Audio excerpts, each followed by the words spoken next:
দেখুন, ভয় ছাড়া ভক্তি হয় না। আজ সেনাবাহিনীর সাংবাদিক বৈঠকে আমাদের air marshal A K. Bharati Ramcharitmanas থেকে একটা অসাধারণ উদ্ধৃতি দিলেন, যার অর্থই হলো এটা যে ভয় ছাড়া ভক্তি হয় না। আর সেনার তরফে প্রত্যাঘাতের যা যা বিবরণ, map, satellite map, photograph, footage সহ দেয়া হয়েছে আজ, তাতে আরও একবার স্পষ্ট হয়ে গেল যে সীমান্তের ওপারে থাকা ষড়যন্ত্রীদের মনে কতটা গভীর ভয় ঢুকেছে। আজই দেশের উদ্দেশ্যে প্রধানমন্ত্রী নরেন্দ্র মোদী কি বার্তা দেন এই অনুষ্ঠানে সরাসরি আপনাদের দেখাবো। তবে শুরুতেই দেখাবো পাকিস্তানের কোথায় কোথায় প্রত্যাঘাত এনেছে ভারতীয় সশস্ত্র বাহিনী। দেখুন, पहलगाम तक पाप का ये घड़ा भर चुका था।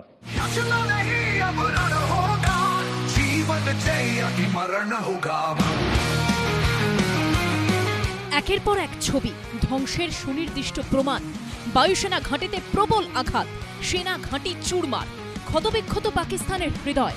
ইসলামাবাদ, লাহোর থেকে করাচি, পাকিস্তানের বুকে চিরতরে আঘাতের চিহ্ন এঁকে দিল ভারতীয় সেনাবাহিনী। ফের একবার সাংবাদিক বৈঠক করে সামরিক অভিযান ও তার জেরে পাকিস্তানের ক্ষয়ক্ষতির বিস্তারিত বিবরণ দিল ভারতীয় সেনা, বায়ুসেনা ও নৌসেনা। ফের একবার বুঝিয়ে দিল ভারতের প্রকৃত লড়াই কার সঙ্গে। Our fight was with terrorists and not with Pakistan military. However, it is a pity that the Pakistan military chose to intervene and bat for the terrorists, which compelled us to respond in kind. শুরুটা হয়েছিল জঙ্গি ঘাঁটি ধ্বংস দিয়ে, কিন্তু তারপরই পাকিস্তান জঙ্গিদের পক্ষে দাঁড়িয়ে মিসাইল ও ড্রোন হামলা শুরু করার পর পাল্টা পাকিস্তানের সামরিক ঘাঁটির ওপর আঘাত হানতে শুরু করে ভারতীয় সেনাবাহিনী। আর তাতেই হুড়মুড়িয়ে ভেঙে পড়ে পাকিস্তানের যাবতীয় ডিফেন্স। অপারেশন সিঁদুরে নাস্তানুবুত Pakistan. In a swift, coordinated, calibrated attack, we struck his air bases, command centers, military infrastructure, air defense systems across the entire Western Front. Between the 7th and the 10th of May, Pakistan Army has reported to have lost approximately 35 to 40 personnel in artillery and small arms firing on the line of control. ক্ষতবিক্ষত পাকিস্তান, তৈরি হিন্দুস্তান, বার্তা স্পষ্ট। এখানেই শেষ নয়, নজর এখন সামনের দিকে। अंत में यह मैं स्पष्ट शब्दों में कह देना चाहता हूं कि हमारी सभी मिलिट्री बेसेस और सारे इक्विपमेंट और सिस्टम्स ऑपरेशनल हैं और ज़रूरत पड़ने पर अपने अगले मिशन के लिए तैयार हैं और तत्पर भी हैं। এরই মধ্যে সন্ধে ভারত পাকিস্তান দুদেশের ডিরেক্টর জেনারেল অফ মিলিটারি অপারেশনসের মধ্যে কথা হয়। সূত্রের খবর, পাকিস্তান বুঝিয়ে দিয়েছে তারা সংঘাতের মাত্রা বাড়াতে চায় না, সংঘর্ষ বিরতিও লঙ্ঘন করবে না। এবিপি আনন্দ। সত্য সেলুকাস, কি বিচিত্র এ দেশ। পুরনো কথা, কিন্তু আবার বলতে হলো, কারণ গত 48 ঘন্টা ধরে যে কুনাট্য রঙ্গ দেশ জুড়ে চলছে সেটা দেখে দ্বিজেন্দ্রলাল রায়ের এই সংলাপটা ছাড়া কিছুই বলা যাচ্ছে না। ভারত যুদ্ধবিরতিতে রাজি হয়েছে, এই তথ্যটা সামনে আসতেই নানা দিক থেকে রাতারাতি ডিগবাজি শুরু হয়ে গেল। যারা চূড়ান্ত মোদি ভক্ত তাদেরও একটা অংশ, 99 রানে কেউ ইনিংস ডিক্লেয়ার করে বলে একেবারে চরম সমালোচনা শুরু করে দিলেন। কিন্তু মারাত্মক যেটা, সমালোচনার ন্যায্য অধিকারের বাইরে গিয়ে যে ভদ্রলোক ঘরে ঘরে কার্যত যুদ্ধনায়কের মর্যাদা পাচ্ছিলেন, সেই বিক্রম মিশ্রিকে, ভারতের মাননীয় বিদেশ সচিবকে সোশ্যাল মিডিয়ায় সপরিবারে সকন্যা এমন বিশ্রী গালিগালাজ দেওয়া শুরু হলো যে দেশের পররাষ্ট্র সচিবকে সোশ্যাল মিডিয়া অ্যাকাউন্ট বন্ধ করে দিতে হলো। ভাবুন, আর একদল সরাসরি ইন্দিরা গান্ধীর বিরল ফুটেজ, এইসব অসাধারণ ফুটেজ ছিল, আমি অন্তত এর আগে দেখা সৌভাগ্য হয়নি, ফেসবুকে তুলে ইন্দিরা গান্ধী পেরেছেন কিন্তু নরেন্দ্র মোদী ক্লিন বোল্ড এই বলে দুয়ো দেয়া শুরু করলেন। আর একদল সব জানতা এই যুদ্ধে সংগৃহীত সমস্ত তথ্যকে, পরপর এই অনুষ্ঠানে আপনাদের সেসব তথ্য দেখাবো, এত গালাগালি দিতে শুরু করলেন যে কার্যত সেনার প্রত্যেকটা পদক্ষেপকে অস্বীকার করা হলো। ভারতীয় সেনার অসাধারণ সাফল্য নিয়ে প্রশ্ন তোলা হলো এই কদিন ধরে আগাগোড়া। ভাবুন, এই দেশে বসে তবে এই সমস্ত কিছুকে ছাপিয়ে গেল যুদ্ধবিরতি ঘোষণাটা। দেখুন, যুদ্ধবিরতিতে রাজি হচ্ছে ভারত এবং পাকিস্তান, ঘোষণা করছে কে? আমেরিকা। ভারতের ঘোষণা করার আগেই এইটা মারাত্মক আপত্তিকর আমাদের কাছে। দ্বিতীয়ত, ডোনাল্ড ট্রাম্প সহ আমেরিকার প্রত্যেকটা বিবৃতি লক্ষ্য করুন, প্রতিটা ক্ষেত্রে একটা দায়িত্বশীল আক্রান্ত রাষ্ট্র ভারতকে আর একটা জঙ্গি রাষ্ট্র পাকিস্তানকে নিক্তিতে মেপে এক সারিতে বসানো হয়েছে।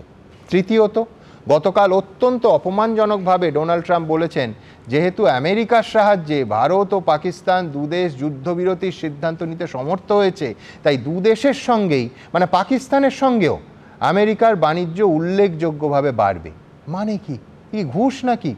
জঙ্গি সন্ত্রাসবাদের বিরুদ্ধে চিরকাল লড়তে থাকা আমাদের দেশ লড়ছিল তো মুছে যাওয়া সিঁদুরের বদলা নিতে, আদর্শের লড়াই। কাকে ঘুষ দিচ্ছেন ডোনাল্ড ট্রাম্প? চতুর্থত, ভারতের চিরকালের ন্যায্য অবস্থান কাশ্মীর ভারতবর্ষে, এ নিয়ে কোনো তৃতীয় রাষ্ট্রের নাক গলানো ভারত কোনোদিন বরদাস্ত করেনি। তাহলে আমেরিকার এই দাদাগিরির বিরুদ্ধে ভারতের প্রতিবাদ কোথায়? এই অনুষ্ঠান যখন শুরু করছি তখন ডোনাল্ড ট্রাম্পের সাম্প্রতিকতম মন্তব্য এসছে, আপনাদের দেখাবো, যাতে সরাসরি ভারতের বাণিজ্য বন্ধ করার হুমকি দিচ্ছেন আমেরিকান প্রেসিডেন্ট। যাই হোক, এই প্রশ্নগুলো, বিশেষ করে আমেরিকার অবস্থান নিয়ে এই প্রশ্ন তুলতেই হবে।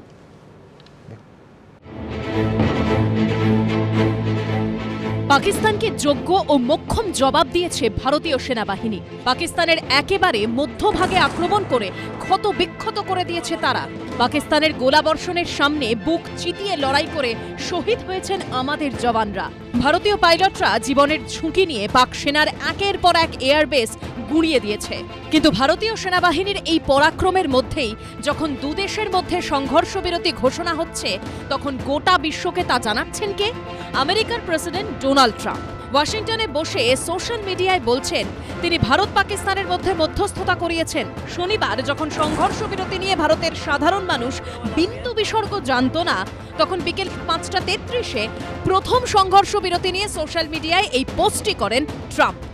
ট্রুথ হ্যান্ডেলে তিনি লেখেন, আমেরিকার মধ্যস্থতায় দীর্ঘ রাত ধরে আলোচনার পর আমি আনন্দের সঙ্গে ঘোষণা করছি যে ভারত এবং পাকিস্তান অবিলম্বে পূর্ণ সংঘর্ষ বিরতিতে সম্মত হয়েছে। বাস্তব জ্ঞান এবং অসাধারণ বুদ্ধিমত্তার সদ্ব্যবহার করার জন্য দুই দেশকে অভিনন্দন। এই বিষয়ে মনোযোগ দেওয়ার জন্য আপনাদের ধন্যবাদ। এর ঠিক 4 মিনিট পর 5:37-এ সংঘর্ষ বিরতির কথা জানান মার্কিন বিদেশ সচিব মার্কো রুবিও। এর ঠিক 1 মিনিট পরেই পাকিস্তানের বিদেশমন্ত্রী ইশাক দার এক্স হ্যান্ডেলে পোস্ট করে বলেন, পাকিস্তান ও ভারত সংঘর্ষ বিরতিতে সহমত হয়েছে। এসবের পর বিকেল 5:55-এ পাকিস্তানের সঙ্গে সংঘর্ষ বিরতির কথা ঘোষণা করেন ভারতের বিদেশ সচিব বিক্রম মিস্ত্রি। It was agreed between them that both sides would stop all firing and military action on land and in the air and sea with effect from 1700 hours Indian Standard Time today.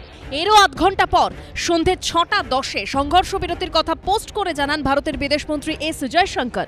এখানেই বিরোধীরা প্রশ্ন তুলতে শুরু করেছেন, ভারত পাকিস্তানের মধ্যে সংঘর্ষ বিরতি ঘোষণা করার এখতিয়ার ডোনাল্ড ট্রাম্পকে কে দিল? ভারত পাকিস্তানের দ্বন্দ্বের মধ্যে, যুদ্ধের মধ্যে বহু দশক ধরে মাথা গলানোর সুযোগ খুঁজে আসছে আমেরিকা, কিন্তু সেই সুযোগ কোনোদিন আমেরিকা পায়নি। এবার তারা কি করে তা পেল? প্রশ্ন তুলছে বিরোধীরা। भारत जैसा शक्तिशाली देश, जिसकी इतनी शक्तिशाली सेना, और जिसने साबित कर दिया कि वो दुनिया की अजेय सेना है, उसे एक दूसरे देश अमेरिका का राष्ट्रपति ट्वीट करे कि भारत और पाकिस्तान में युद्ध विराम हो गया है, ये संदेश नई दिल्ली से आना चाहिए था, वाशिंगटन से नहीं। वो इस दौर का एक पीड़ाजनक घटना है। ওভাল অফিসে বসে ইউক্রেনের প্রেসিডেন্ট ভলোদিমির জেলেনস্কিকে ধমকিও রাশিয়া ইউক্রেনের মধ্যে যুদ্ধবিরতি করাতে পারে না যে ডোনাল্ড ট্রাম্প, তিনি কিভাবে ভারত পাকিস্তানের সংঘর্ষ বিরতির ঘোষণা করতে পারেন? প্রশ্ন বিরোধীদের। ভারতবর্ষের চিরদিনের অবস্থান যে ভারত এবং পাকিস্তান অথবা কাশ্মীর, এ নিয়ে যা আছে আমাদের মধ্যে সমস্যা, কোনো ত্রিপক্ষ ঢুকবে না। পাকিস্তান চিরদিন চেয়েছে তৃতীয় কোনো পক্ষকে এখানে ঢোকাতে। আমরা এমনকি রাষ্ট্রসংঘ, তাকেও আমরা বলেছি এটা আমাদের নিজস্ব সমস্যা, অন্য কোনো শক্তিকে লাগবে না। ভারত পাকিস্তানের সম্পর্ক নিয়ে ভারত কোনো মধ্যস্থতা চায় না। এই মুহূর্তে যুদ্ধ চালিয়ে যাবার পরিস্থিতিতে পাকিস্তান নেই, কার্যত এটা এক ধরনের আত্মসমর্পণ। এরপরে অনেক কূটনৈতিক পদক্ষেপ বাকি আছে, এটা শুধুমাত্র অত্যন্ত স্পর্শকাতর বিষয়। আর একদিকে বলবেন মার্কিন সাম্রাজ্যবাদের হস্তক্ষেপ, আর অন্যদিকে তারাই আবার রাস্তায় নেমে মিছিল করবেন যুদ্ধ নয় শান্তি চাই। এই দ্বিচারিতা দেখতে দেখতে পশ্চিমবঙ্গের মানুষ ক্লান্ত। আমেরিকার এভাবে নাক গলানোর দাবি ক্ষমতার আস্ফালনের ফলে অস্বস্তিতে পড়ল কে? উজ্জ্বল মুখোপাধ্যায়, আশাবুল হোসেন ও অর্ণব মুখোপাধ্যায়ের রিপোর্ট, এবিপি আনন্দ। দেখুন, আপনাদের বললাম যে খানিকক্ষণ আগে ডোনাল্ড ট্রাম্পের সাম্প্রতিকতম মন্তব্য আমাদের হাতে এসে পৌঁছেছে, যেখানে ব্যবসা বন্ধের হুমকি দিচ্ছেন আমেরিকার প্রেসিডেন্ট। দেখাবো। On Saturday, my administration helped broker a full and immediate ceasefire, I think a permanent one, between India and Pakistan, ending a dangerous conflict of two nations with lots of nuclear weapons. And they were going at it hot and heavy, and it was seemingly not going to stop. And I'm very proud to let you know that the leadership of India and Pakistan was unwavering, powerful, understand the gravity of the situation, and we helped a lot. And we helped also with trade. I said, come on, we're going to do a lot of trade with you guys. Let's stop it. Let's stop it. If you stop it, we're doing trade. If you don't stop it, we're not going to do any trade. People have never really used trade the way I used it. That I can tell you. And all of a sudden they said, I think we're going to stop. प्रिय देशवासियों, नमस्कार। हम सभी ने बीते दिनों में देश का सामर्थ्य और उसका संयम दोनों देखा है। मैं सबसे पहले भारत की पराक्रमी सेनाओं को, सशस्त्र बलों को, हमारी खुफिया एजेंसियों को, हमारे वैज्ञानिकों को, हर भारतवासी की तरफ से सैल्यूट करता हूं। हमारे वीर सैनिकों ने ऑपरेशन सिंदूर के लक्ष्यों की प्राप्ति के लिए असीम शौर्य का प्रदर्शन किया। देश एकजुट होता है, नेशन फर्स्ट की भावना से भरा होता है, राष्ट्र सर्वोपरि होता है, तो फौलादी फैसले लिए जाते हैं, परिणाम लाकर दिखाए जाते हैं। जब पाकिस्तान में आतंक के अड्डों पर भारत की मिसाइलों ने हमला बोला, भारत के ड्रोन्स ने हमला बोला, तो आतंकी संगठनों की इमारतें नहीं, बल्कि उनका हौसला भी थर्रा गया। बहावलपुर और मुरिद के जैसे आतंकी ठिकाने एक प्रकार से ग्लोबल टेररिज्म की यूनिवर्सिटीज रही है। दुनिया में कहीं पर भी जो बड़े आतंकी हमले हुए हैं, चाहे 9/11 हो, चाहे लंदन ट्यूब बॉम्बिंग हो, या भारत में दशकों से जो बड़े बड़े आतंकी हमले हुए हैं, उन सब के तार कहीं ना कहीं आतंक के इन्हीं ठिकानों से जुड़ते रहे हैं। आतंकियों ने हमारी बहनों का सिंदूर उजाड़ा था, इसलिए भारत ने आतंक के ये हेडक्वार्टर्स उजाड़ दिए। भारत के इन हमलों में 100 से अधिक खूंखार आतंकवादियों को मौत के घाट उतारा गया है। आतंक के बहुत सारे आका बीते 2.5-3 दशकों से खुलेआम पाकिस्तान में घूम रहे थे, जो भारत के खिलाफ साजिशें करते थे। उन्हें भारत ने एक झटके में खत्म कर दिया।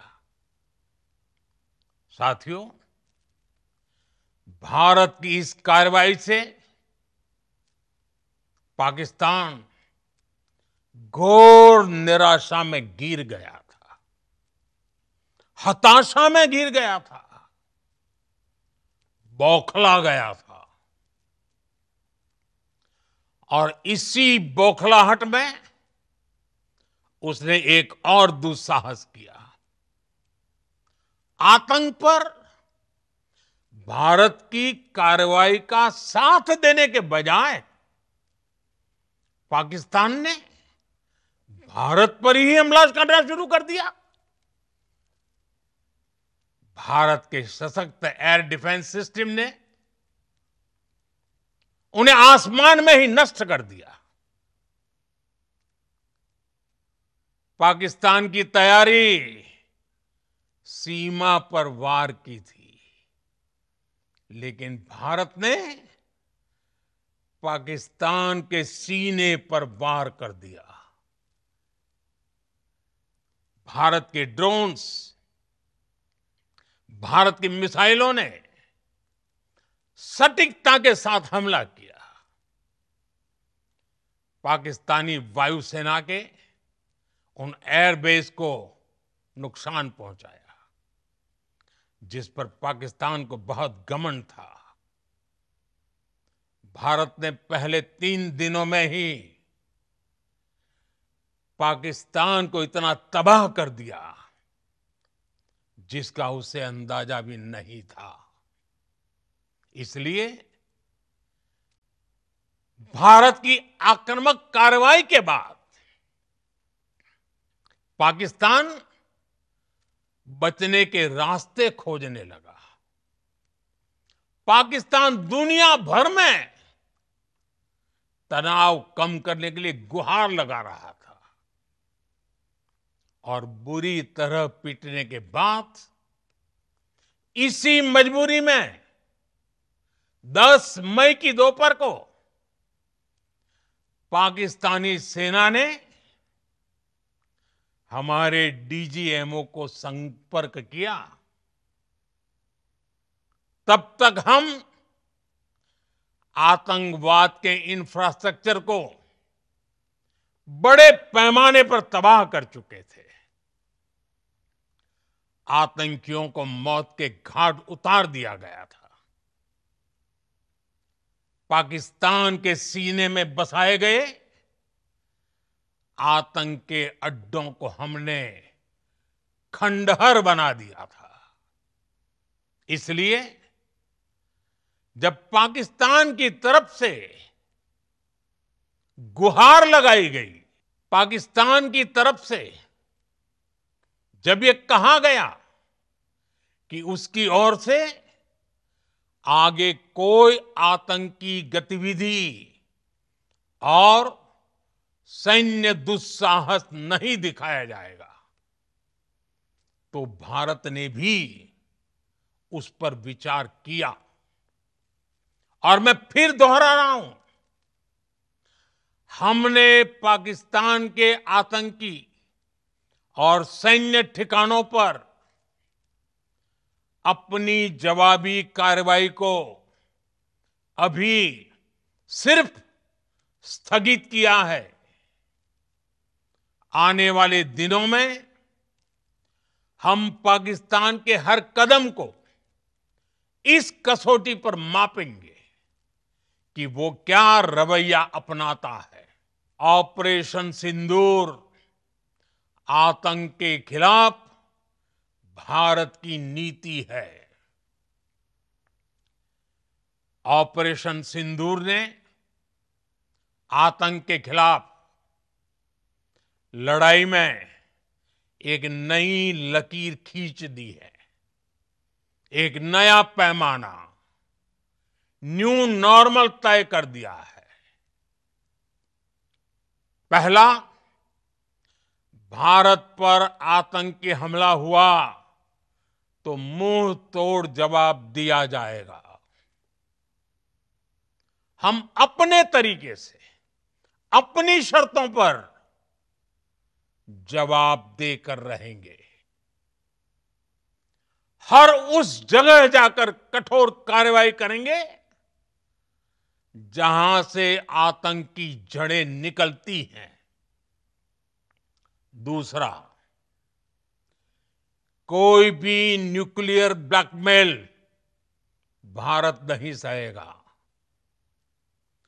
न्यूक्लियर ब्लैकमेल की आड़ में पनप रहे आतंकी ठिकानों पर भारत सटीक और निर्णायक प्रहार करेगा। तीसरा, हम आतंक की सरपरस्त सरकार और आतंक के आकाओं को अलग अलग नहीं देखेंगे। ऑपरेशन सिंदूर के दौरान दुनिया ने पाकिस्तान का वो घिनौना सच फिर देखा है, जब मारे गए आतंकियों को विदाई देने पाकिस्तानी सेना के बड़े बड़े अफसर उमड़ पड़े। स्टेट स्पॉन्सर्ड टेररिज्म का यह बहुत बड़ा सबूत है। युद्ध के मैदान पर हमने हर बार पाकिस्तान को धूल चटाई है और इस बार ऑपरेशन सिंदूर ने नया आयाम जोड़ा है। हमने रेगिस्तानों और पहाड़ों में अपनी क्षमता का शानदार प्रदर्शन किया और साथ ही न्यू एज वॉरफेयर में भी अपनी श्रेष्ठता सिद्ध की। इस ऑपरेशन के दौरान हमारे मेड इन इंडिया हथियारों की प्रामाणिकता सिद्ध हुई। आज दुनिया देख रही है 21वीं सदी के वॉरफेयर में made in India defence equipments, इसका समय आ चुका है। साथियों, पाकिस्तानी फौज, पाकिस्तान की सरकार जिस तरह आतंकवाद को खाद पानी दे रहे हैं, वो एक दिन पाकिस्तान को ही समाप्त कर देगा। पाकिस्तान को अगर बचना है तो उसे अपने टेरर इंफ्रास्ट्रक्चर का सफाया करना ही होगा। इसके अलावा शांति का कोई रास्ता नहीं है। भारत का मत एकदम स्पष्ट है। टेरर और टॉक एक साथ नहीं हो सकते। टेरर और ट्रेड एक साथ नहीं चल सकते और पानी और खून भी एक साथ नहीं बह सकता। मैं आज विश्व समुदाय को भी कहूंगा, हमारी घोषित नीति रही है, अगर पाकिस्तान से बात होगी तो टेररिज्म पर ही होगी। अगर पाकिस्तान से बात होगी तो पाक ऑक्युपाइड कश्मीर, पीओके, उस पर ही होगी। আমি এই মুহূর্তে সব থেকে বড় খবর প্রধানমন্ত্রী নরেন্দ্র মোদীর বক্তব্যে আমি পরপর সব থেকে গুরুত্বপূর্ণ একেবারে মিনিটসগুলো পড়ছি। প্রথম হচ্ছে, কেউ বলতেই পারেন যে তো যুদ্ধ জয়ের পর বিজয়ী ভাষণের মতো। তারপর থেকে তিনি বললেন, একটার পর একটা গুরুত্বপূর্ণ অংশে ঢুকলেন, পুরি তারা পিটনে কি বাদ, অর্থাৎ পাকিস্তান সম্পূর্ণভাবে হেরে যাওয়ার পর 10ই মে দুপুরে ডিজিএমওর সঙ্গে যোগাযোগ করে, ভারতীয় ডিজিএমওর সঙ্গে যোগাযোগ করে, 1 নম্বর।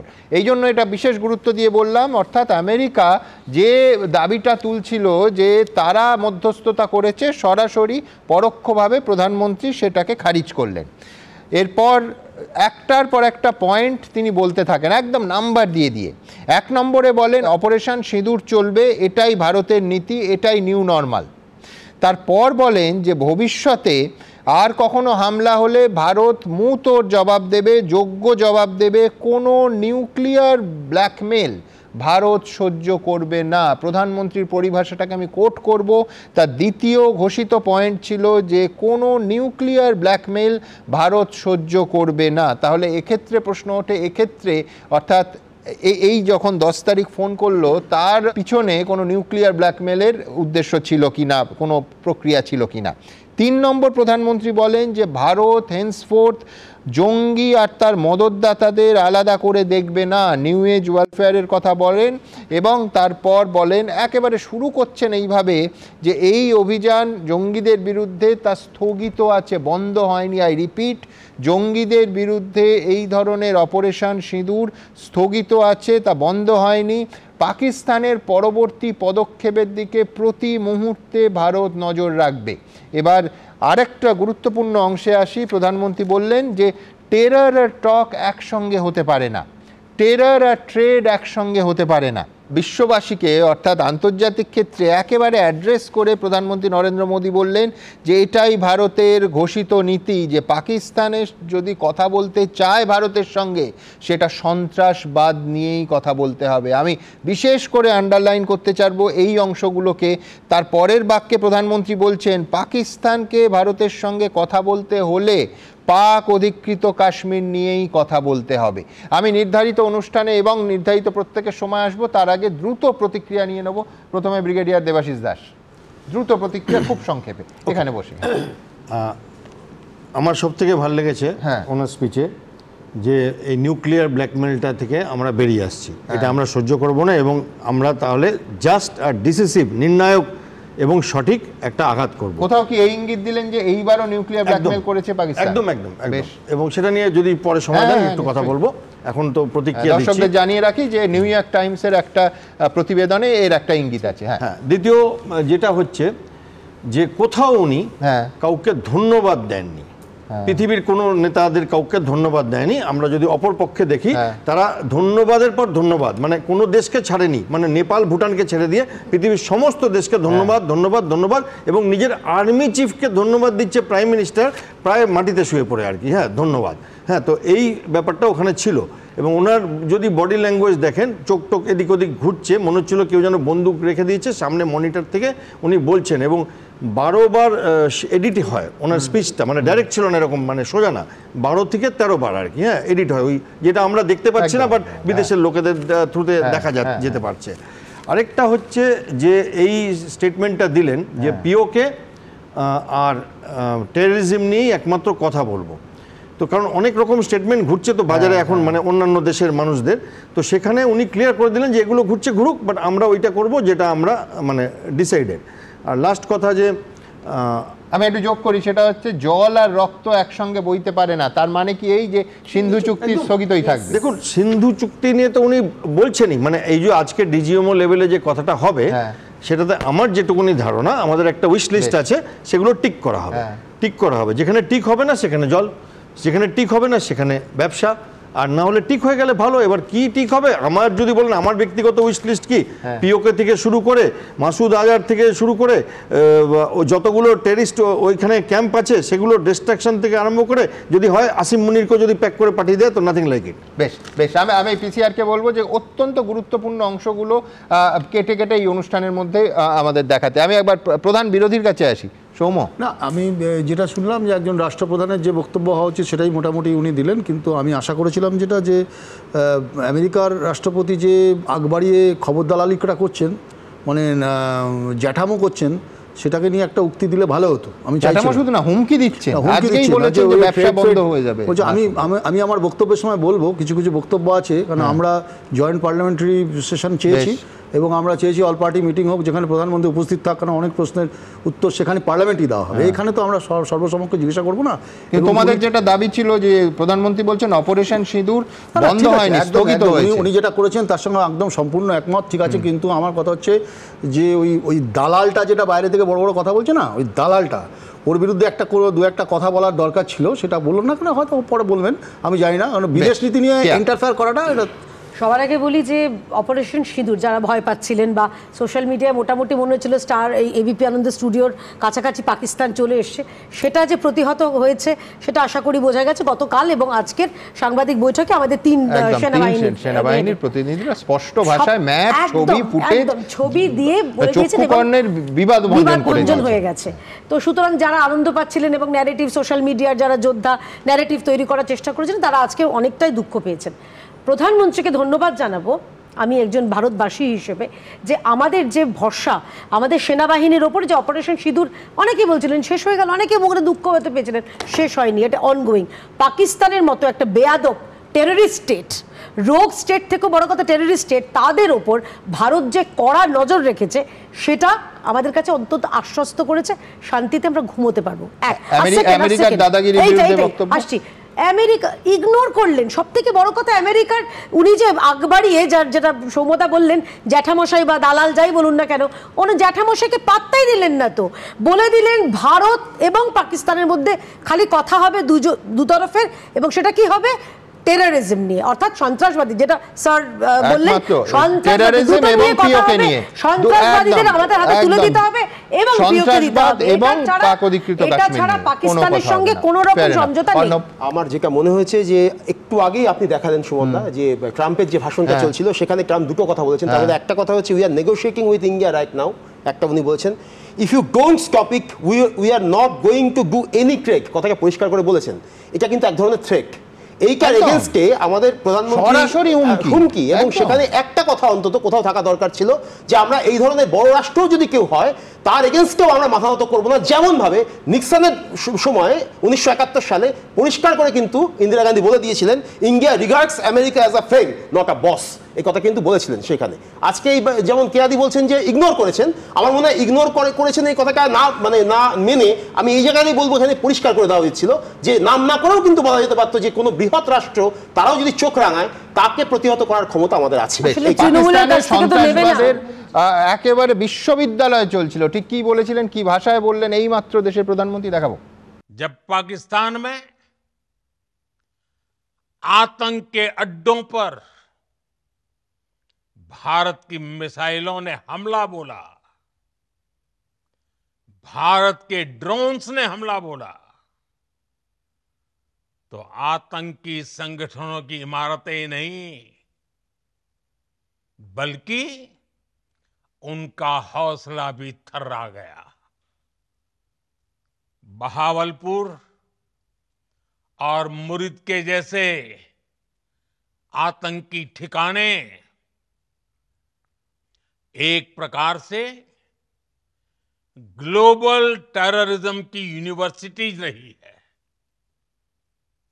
दुनिया में कहीं पर भी जो बड़े आतंकी हमले हुए हैं, चाहे 9/11 हो,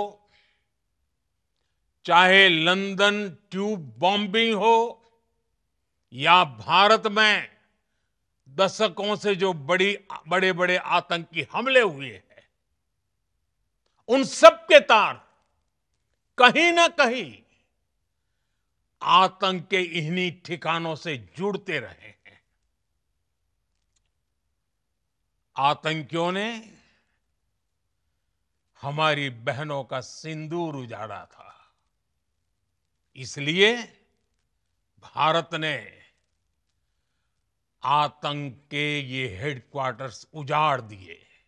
দেখুন, জাতির উদ্দেশ্যে এই ভাষণ কিন্তু বিটুইন দ্য লাইন্সও দেখতে হবে। 9/11 এবং লন্ডন টিউবে বিস্ফোরণ কেন উল্লেখ করলেন প্রধানমন্ত্রী? তাহলে কি স্পষ্ট ইউএস এবং ইউকেকে তিনি স্মরণ করিয়ে দিলেন যে যে জঙ্গি হানার শিকার তারাও হয়েছে, সেই জঙ্গিদের সরাসরি যোগাযোগ ছিল পাকিস্তানে, অর্থাৎ এই জেশ বা লস্কর বা অন্য জঙ্গি সংগঠন যারা পাকিস্তানের থেকে সরাসরি মদত পাচ্ছে, তাদের জন্য প্রথম বিশ্ব একেবারে স্পষ্ট করে 9/11 এবং লন্ডন টিউব বিস্ফোরণের কথা প্রধানমন্ত্রী উল্লেখ করলেন।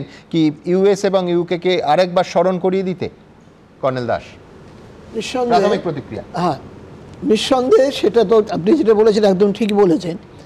ওনার বক্তব্যের আরেকটা জিনিস যেটা উনি তুলে ধরেছেন, যে ভারতীয় সেনাবাহিনীর এই সিন্ধুর এই প্রমাণ করেছে নতুন টেকনোলজির মাধ্যমে কত দ্রুত যুদ্ধ সম্পন্ন করা যায় বা একটা অ্যাচিভ করা যায় বা অবজেক্টিভটাকে রিয়েলাইজ করা যায় সেইটা। দ্বিতীয় কথা উনি যেটা বললে যে আমরাও আমাদের অস্ত্র যেগুলি ব্যবহার করেছি সেগুলি আমাদের দেশীয় তৈরি, এবং সেটাতে আমাদের আত্মনির্ভরতার যে একটা ইয়ে চলছে সেটা প্রমাণ করে। এটা একটা খুব গুরুত্বপূর্ণ কথা, কারণ আজকে পৃথিবী দুটো ভাগে ভাগ হয়ে যাচ্ছে। তাতে হচ্ছে কি ওয়ার ইকোনমি দিকে বেশি পয়সা ইনভেস্ট হচ্ছে, যেখানে ডেভেলপমেন্টের দিকে হচ্ছে না। তো ওয়ার ইকোনমিতে যদি আমাদের ইনভলভ হতে হয়, আমাদের অস্ত্র এক্সপোর্ট করতে হয়। এখন ভারত একটা দারুণ কেস স্টাডি হয়ে গেল। তাদের অস্ত্র এখন পৃথিবীতে এই সাফল্য প্র্যাকটিক্যালি একদম এটাতে বিক্রি হবে। মানে প্রধানমন্ত্রীর বক্তব্যটা যদি আমরা মানে ছেদ করি, তাহলে 70% বক্তব্য গত দুদিন ধরে আমাদের আর্মির অফিসাররা বলে গেছেন, ছবি সহকারে দেখিয়েছেন। ফলে প্রধানমন্ত্রী 70% যে বক্তব্য মানে কি করে আমরা অপারেশন করলাম যা দাবি করেছে আর্মির অফিসাররা, সেটাই প্রধানমন্ত্রী প্রথমত বললেন। 70 প্রধানমন্ত্রী নতুন 2-3টে কনসেপ্ট দিলেন, যেটা সত্যি অতীতে দেই। সেটা হলো গ্লোবাল টেরোরিজমের ইউনিভার্সিটি। পাকিস্তানকে গ্লোবাল টেরোরিজম ইউনিভার্সিটি বলে সারা বিশ্বকে কিন্তু যে বার্তাটা দিলেন যে ভাই আমেরিকা তুমিও তার থেকে বাইরে নাও। লাদেন ওই আবেতাবাদেই পাওয়া গেছিল, আর মানে লন্ডনের যে টিউব রেলের সেখানে সন্ত্রাসবাদী তারে, মানে গ্লোবাল টেরোরিজমের যে পীঠস্থান পাকিস্তান, সেটা আরেকবার বিশ্বকে জানিয়ে দিল নতুন একটা কনসেপ্ট জেনারেট করে। এক দ্বিতীয় যেটা, সেটা হলো যে নিউক্লিয়ার ব্ল্যাকমেলের কথা সারা বিশ্ব জুড়ে বলে যে ভাই দুটোই নিউক্লিয়ার দেশ, পাকিস্তানের সাথে যুদ্ধ করতে গেলে বা পাকিস্তানের বিরুদ্ধে আঘাত আনতে গেলে মানে নিউক্লিয়ার যুদ্ধ হবে। ভারত পরিষ্কার করে বুঝিয়ে দিল যে আমরা নিউক্লিয়ার যুদ্ধে ভয় পাই না। এটা দ্বিতীয়বার পরিষ্কার করে, এটা আর ব্ল্যাকমেলিং ভবিষ্যতে চলবে না, এটা বাজপেয়ী করে বলেছিলেন। দ্বিতীয়বার আরেকবার রিঅ্যাফার্ম করলো। সিন্ধু মানে জল চুক্তির প্রশ্নে একটা আমরা যে বার্গেনিং জায়গায় আছি সেটা কিন্তু পরিষ্কার উনি বললেন যে ভাই তোমাকে যদি এবার আমার সাথে কথা বলতে হয়, মানে সিন্ধুর জলচুক্তি নিয়ে যদি কথা বলতে হয়, তাহলে টেরোরিজমকে নিয়ে আগে কথা বলতে হবে। তোমাকে যদি আমার সাথে ব্যবসা বাণিজ্যের কথা বলতে হয়, তাহলে টেরোরিজমকে, অর্থাৎ আমি একটা বার্গেনিংয়ের জায়গা তৈরি করলাম। এবং একই সাথে পরিষ্কার বলল যে এবার যদি টেরোর অ্যাটাক হয়, সেটা হলো পাকিস্তান অ্যাটাক করেছে, সেইটা কিন্তু মানে আমরা ধরেই কিন্তু তোমার বিরুদ্ধে ব্যবস্থা নিব। কিন্তু একটা দুটো প্রশ্ন কিন্তু থাকবেই আমার কাছে। একটা হলো প্রধানমন্ত্রী বললেন যে এমন একটা পর্যায়ে গেছে যখন পাকিস্তান প্রত্যেক দেশকে ধরেছে যে আমাদেরকে বাঁচান। এই বাঁচানোর মধ্যে আমেরিকা কোথায় ছিল? ট্রাম্প কেন 3:25 টুইট করার পরে আমরা 2 ঘন্টা পরে জানালাম যে হ্যাঁ আমরা আপাতত সংঘর্ষ বিরতি করছি? ট্রাম্পের রোলটা কি? ট্রাম্পের রোলটা কেন প্রধানমন্ত্রী সরাসরি অস্বীকার করতে পারলেন না? এবং প্রধানমন্ত্রী যখন বলছেন যে হ্যাঁ সারা বিশ্বের কাছে পাকিস্তান ঘুরে বেরিয়েছে শান্তির জন্য, তাহলে ট্রাম্প সত্যি কি মধ্যস্থতা করলো? সেটা একটা উজ্জ্ব থাকলো এক। দ্বিতীয়, এই প্রধানমন্ত্রী আমার আপনার মতন লোককে আশা দিয়েছিলেন যে এবার নির্ণায়ক আমরা লড়াই লড়ছি, তাহলে পাকিস্তান অকুপাইড টেরিটরি এই সুযোগে আমি নিলাম না কেন? আমরা তো এই ভার্সনটাই পাচ্ছিলাম যে এই নির্ণায়ক লড়াইয়ে পাকিস্তান অধিকৃত যে জায়গা আছে, কাশ্মীরে যে জায়গাটা আছে, এবার আমরা হস্তগত করব, এই সুযোগটা আমরা কেন নিলাম না ডিফেন্স অ্যাডভান্স অবস্থা থাকা সত্ত্বেও? একদম। আমি দ্রুত একবার বিশ্বনাথদা যেটা বললেন যে একেবারে স্পষ্ট প্রধানমন্ত্রী ঘোষণা করে দিলেন যে পাকিস্তানকে কথা বলতে গেলে সন্ত্রাসবাদ নিয়েই বলতে হবে, এবং পাকিস্তানকে কথা বলতে গেলে, পাকিস্তান কথা বলতে চাইলে সেটা পাক অধিকৃত কাশ্মীর নিয়েই বলতে হবে। ঠিক কি ভাষায় বলেছেন প্রধানমন্ত্রী দেখাবো। भारत का मत एकदम स्पष्ट है। टेरर और टॉक एक साथ नहीं हो सकते।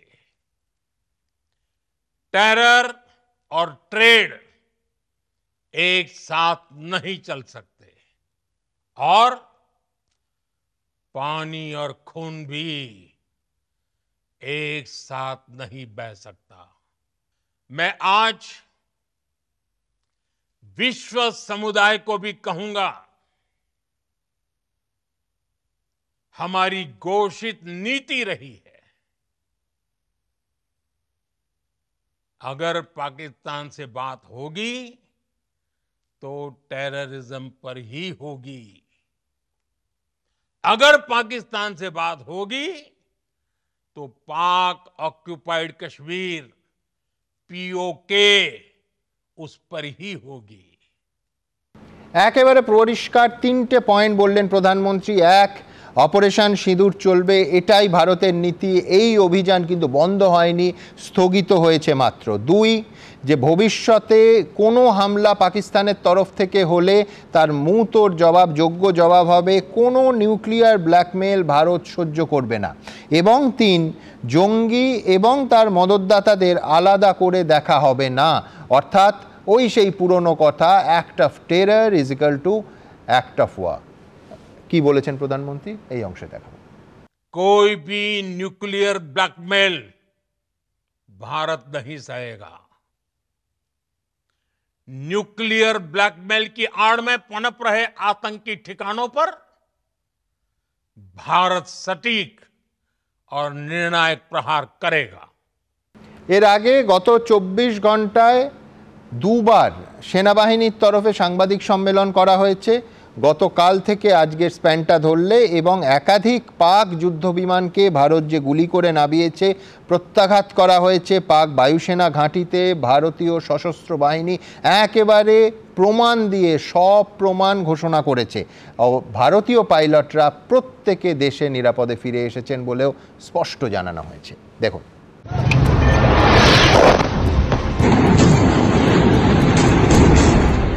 অন্যের আকাশে দাপট, নিজের আকাশের নিয়ন্ত্রণও সম্পূর্ণ নিজের হাতে। অর্থাৎ আমার আকাশ তো অবশ্যই আমার, এমনকি তোমার আকাশও আমার। পাকিস্তানের প্রত্যেকটা ড্রোন ও মিসাইলকে আকাশেই ধ্বংস করে দেওয়ার পাশাপাশি পাল্টা আঘাত হেনে পাকিস্তানের একের পর এক গুরুত্বপূর্ণ সামরিক ঘাঁটিতে ধ্বংসলীলা চালিয়ে এই স্পষ্ট বার্তায় দিয়েছে ভারতীয় সেনাবাহিনী। This is the aftermath of our strike at Raimiar Khan Air Base. You can see the massive crater that it has left on its runway. And you can see the pinpoint accuracy of our weapons. পাকিস্তানের মিরাজ যুদ্ধবিমান ধ্বংসের প্রমাণও সামনে এনেছে ভারতীয় সেনাবাহিনী। এরই সঙ্গে চীনের কাছ থেকে পাওয়া পাকিস্তানের ছোড়া মিসাইল উদ্ধার করে তার প্রমাণও তুলে ধরা হয়েছে। Shown on the screen is a probable enemy PL-15 missile which is of Chinese origin. This missile has missed its target and you can see the pieces now which are available with us. Another weapon system or weapon which was found was the long-range rocket, the pieces of which you can now see on the screen.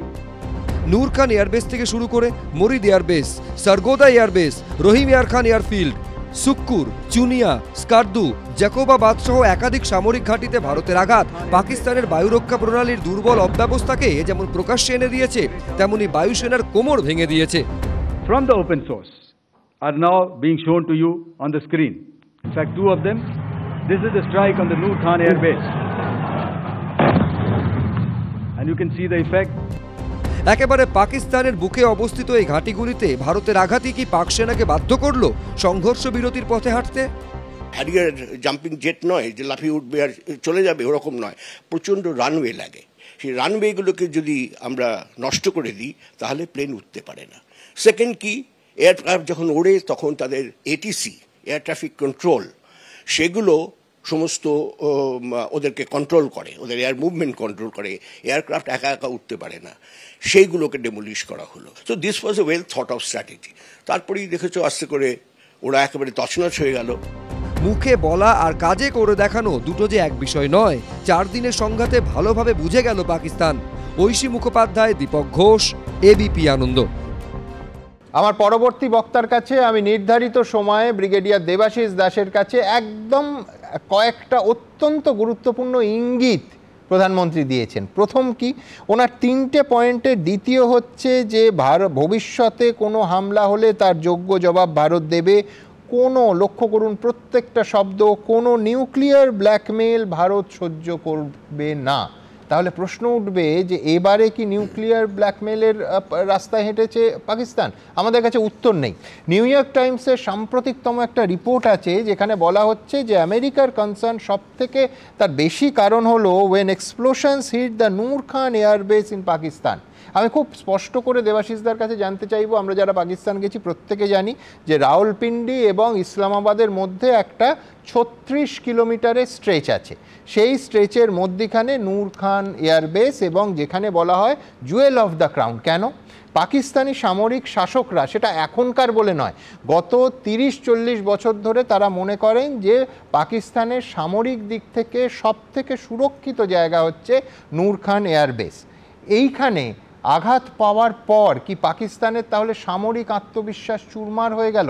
এই প্রশ্ন উঠছে তার কারণ আজ এবং গতকাল সেনাবাহিনী, সশস্ত্র বাহিনীর যে বিরাট প্রেস কনফারেন্স, তাতে অফিসিয়ালি বলা হয়েছে, আমি সেই ম্যাপ দেখাবো অনুষ্ঠানের পরবর্তী অংশে, যে 11টা এয়ারবেসে হিট করা হয়েছে, তার মধ্যে স্পেসিফিক্যালি যেগুলো হিট করা হয়েছে তার মধ্যে নূর খান এয়ারবেস প্রথম।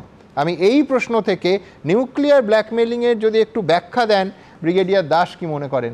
শুনবো। Thank you. আমি যাহা বলিব ওপেন মিডিয়া সোর্স থেকে বলিব, আর ব্যক্তিগত মতামত আর কি। দেখুন, আজকে বুদ্ধ পূর্ণিমা। 1974 সালের বুদ্ধ পূর্ণিমায় হয়েছিল স্মাইলিং বুদ্ধা, পোখরান। আর 1998 সালে ওই একই দিনে আমাদের পোখরান 2 হয়। এবং রাজ চেঙ্গাপ্পার একটা বই আছে, ওয়েপেন্স অফ পিস, এবং তাতে কোড ওয়ার্ড ছিল সেদিন, মানে প্রাইম মিনিস্টারের অপশনে পোখরান থেকে আসবে যে বুদ্ধা স্মাইল্ড এগেইন, আবার হেসেছেন। আজকে বুদ্ধ পূর্ণিমা, উনি একটা সোজাসুজি নিউক্লিয়ারের কথাটা বললেন, এতে আমার কাজটা অনেক সহজ হয়ে গেল। আপনি যেটা জানতে চেয়েছেন, দেখুন একটা দেশের, পাকিস্তানে যদি আপনি দেখেন, পাকিস্তান লম্বা 2000 কিলোমিটার মতো, চওড়া 1000 কিলোমিটার, যেখানে সব থেকে বড়। এবার নিউক্লিয়ার মানে ম্যাক্সিমাম সাধারণ মানুষের ধারণা যে একটা বোম আছে দুম করে ফেলে দিল, এরকম হয় না। নিউক্লিয়ারের ডেলিভারি জিনিস যেটা প্লেন বা মিসাইল, সেটা আলাদা থাকে, ফিসাইল ম্যাটেরিয়াল আলাদা থাকে, এবং ফিউজেস অ্যান্ড কেসিংস আলাদা থাকে, এবং এগুলো লুকানো হয় কোনো পাহাড়ের টানেলের মধ্যে কোথাও। যেমন নর্থ কোরিয়া একটা ট্রেনে করে ঘোরে নাকি সারাদিন নিউক্লিয়ার ফিসাইল ম্যাটেরিয়াল, এরকম আলাদা আলাদা দেশের আলাদা আলাদা সিস্টেম। এবার পাকিস্তানের যেসব জায়গাগুলো আছে মোটামুটি আমেরিকা জানে, ভারত জানে, যেসব দেশগুলোর কাছে জানবার মানে গুপ্তচর বা স্যাটেলাইটস আছে তারা জানে। এগুলো খুব বেশি লোকানো যায় না, এবং যেগুলো এগুলো মুভমেন্ট করে তখনও লোকানো যায় না। এইবার যে স্ট্রাইকটা এবার এনেছে, আপনি যে এয়ারফিল্ডগুলোর নাম বলছেন, আপনি ওপর থেকে দেখুন স্কারদু, আর একদম নিচে আছে ভোলারি। ভোলারি এটা হচ্ছে করাচি বন্দরের পাশে, আর মাঝখানে যেটা আপনি বললেন সেই জায়গাটা ভেরি সেন্সিটিভ প্লেস। এই জায়গাটার সম্বন্ধে একটু বলবো, যেটাকে চাকলালা বলে, নূর খান বলে, পিন্ডি বলে, ওটা রাওয়ালপিন্ডি কথাটা পুরো বলে না, যে কোনো পাকিস্তান অফিসার কাহা যারেও পিন্ডি। তো এই যে ব্যাপারটা, এটা একটা it's a one place, air force base আছে, আর্মি বেস আছে, স্কুল আছে, হাসপাতাল আছে, it's a more of A cantonment kind of life. It's the heart centre. It's like, মানে একটা দিল্লিতে যদি এখন কোনো স্ট্রাইক হয় দিল্লি এয়ারপোর্টে পাকিস্তানের, সেই রকম ব্যাপার হয়েছে সেদিন। প্লাস ওই লেন্থ অ্যান্ড ব্রেথকে করা হয়েছে।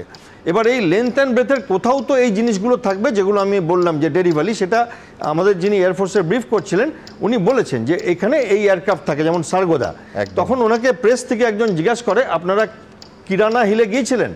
বললো আমি তো জানি না ওখানে কিছু আছে, বললো। ঠিক। এইবার এই কথাটাতে একটু টাচ করছি। একটা কিরানা হিল আপনি যদি গুগল করেন দেখবেন রিজার্ভড আর্মি এরিয়া আছে, মানে জাস্ট গুগল করুন কিরানা হিল পাকিস্তান, দেখবেন লেখা রয়েছে রিজার্ভড আর্মি এরিয়া। এইবার আমাদের দেশে একটা অ্যাপ আছে, সেই অ্যাপটার নাম ভূকম্প অ্যাপ। এটা সবাই ব্যবহার করতে পারে, হ্যাঁ, ন্যাশনাল সেসমিক সেন্টারের অ্যাপ। সেই অ্যাপটা যদি আজকে খুলে দেখেন, আজকে দুপুর 1:40 একখানা ভূকম্প হয়েছে পাকিস্তানে, এবং 10 তারিখে একখানা ভূকম্প হয়েছে পাকিস্তানে। একটা অফিসিয়াল স্টেটমেন্ট, আমি সিভিল সোর্স থেকে বলছি আর কি। এবং একটা 4.6, একটা 4। এই নিয়ে অনেক কথা উঠছে। কেউ বলছে ইন্ডিয়া করেছে, ইন্ডিয়া বলছে আমরা কোনো, একদম ক্লিয়ার বলে দিয়েছে আমরা কিছু স্ট্রাইক করিনি। এবং আমাদের মনে হয় যে এইখানে উনি যেটা মানে কোনো সন্দেহ ছাড়া বলেছেন যে আমরা আর নিউক্লিয়ার ব্ল্যাকমেলের শিকার হব না। এইটার মানে যে তোমরা টেররিজম করবে, তারপরে আমরা যদি তোমাদেরকে টাইট দিতে যাই তখন তোমরা এই নিউক্লিয়ার ফাটিয়ে দেবো, বলবে আমরা পিছিয়ে আসবো। এটা অনেকবার হয়েছে, তোমরা করলে করো। এবং সেইখানে আমার আশা ভরসা যে এমন একটা কিছু হয়েছে যেখানে ওদের ওই ডিজিএমওকে ফোন করা ছাড়া আর উপায় ছিল না। যেটুকুনি আমি বুঝি এই হটলাইনে ওরা চেষ্টা করেছিল অন্য কোনো কান্ট্রিকে দিয়ে করাবার, বাট তারা রাজি হয়নি আর কি। তো দেবাশিস দা, আমি এইখানে আমি একটু ক্যামেরা জুম করতে বলবো, সেটা হচ্ছে যে ভূমিকম্পের কথা বলছেন, আমি দেবাশিস দা আবার বলছি, ব্রিগেডিয়ার দাসকে আমি খুব স্পষ্ট করে বলছি যে আপনি ওপেন সোর্স থেকেই নিচ্ছেন, আপনি কোনো মিলিটারি সোর্স ডিসক্লোজ করছেন না। এইটা বলে একজন লেম্যানকে যদি একটু বুঝিয়ে দেন যে এই ভূমিকম্পটা একেবারে, এটা গুগলে গেলেই এই দুটো ভূমিকম্পের তথ্য মানুষ পেয়ে যাবেন, তো এইটা থেকে আপনি কি বোঝাতে চাইছেন? না, আমি কিছু বোঝাতে চাইছি না। দেখুন, ভূমিকম্প কেন হয়? ভূমিকম্প সবসময় যে টেকটনিক প্লেটের জন্য হয় তা না। ভূমিকম্প মানে যে মেশিনটা আছে যেটা আমাদের মেজার করে রেক্টার স্কেলে, সেই স্কেলে যদি বড় কোনো কম্পন হয় মাটির নিচে, সেটাতেও ভূমিকম্প বলে। ইভেন গুড সুনামি, আবার একটা আর্থকোয়েক, আর আপনার নিউক্লিয়ার ব্লাস্ট, এগুলো সবটাতে একটা সবগুলো সিসমোগ্রাফে ধরা পড়ে, স্পন্দন হয়। এবং কি হয়, এটাতে দুটো জিনিস হতে পারে যেটা আমি মানে সন্দেহ করছি। একটা হচ্ছে যে দেখুন, আমরা যখন ব্রিফিংটা করছে ডিজিএমওর থেকে, ওরা কিন্তু আপনাকে একটু ইনফরমেশন কম দেবে, এটা মেনে নিতে হবে, এবং একটু ব্যাকডেটেড ইনফরমেশন দেবে। আপনি একটু বাসি খাচ্ছেন, একটু কম খাচ্ছেন, এটা যুদ্ধের নিয়ম। তাও দিচ্ছে। পাকিস্তানে এখন অব্দি কোনো ডিজিএমও মিটিং করেনি, খালি গেজাখুড়ি গল্প দিচ্ছে ওদের মন্ত্রীরা এবং ডিজিআইএসপিআর। এবার এখানে কি হয় যে একটা নিউক্লিয়ার ব্লাস্টে কি হয়, রেডিয়েশন বেরায়, হিট বেরায়, আর ব্লাস্ট হয়। তো এর মধ্যে মাটির তলায় হলে ওইটা সেসমিকে ধরা পড়ে, আর রেডিয়েশন হলে তো ত্রাহি ত্রাহি রব হয়। এবং সেটাও শোনা যাচ্ছে, আপনি যদি একটু ওপেন মিডিয়াতে দেখেন, অনেক কিছু শোনা যাচ্ছে যে ইউএস এর কোনো B350 প্লেন নেমেছে, তারা চেক করছে, এরকম অনেক কিছু শোনা যাচ্ছে। তো আমার যেটা সন্দেহ যে এই আসিম মুনির, হি ইজ এ ডেসপারেডো। ইনি নিজের ওই ধর্মান্ধতা এবং নিজের ইগোর জন্য he can go to any extent, এবং সেখানে ভারত বোধহয় এমন কিছু করেছে যাতে ওরা বাধ্য হয়েছে ডিজিএমওকে এই কলটা। একদম, আমি ঠিক এই জায়গা থেকে দেবাশিস দার শব্দগুলোকে তুলে নেব। ডিজিএমও বাধ্য হয়েছেন ফোন করতে বাধ্য হয়েছেন পাকিস্তানের ডিজিএমও। ঠিক কি বললেন প্রধানমন্ত্রী, দেখাবো। भारत की आक्रामक कार्रवाई के बाद पाकिस्तान बचने के रास्ते खोजने लगा। पाकिस्तान दुनिया भर में तनाव कम करने के लिए गुहार लगा रहा था,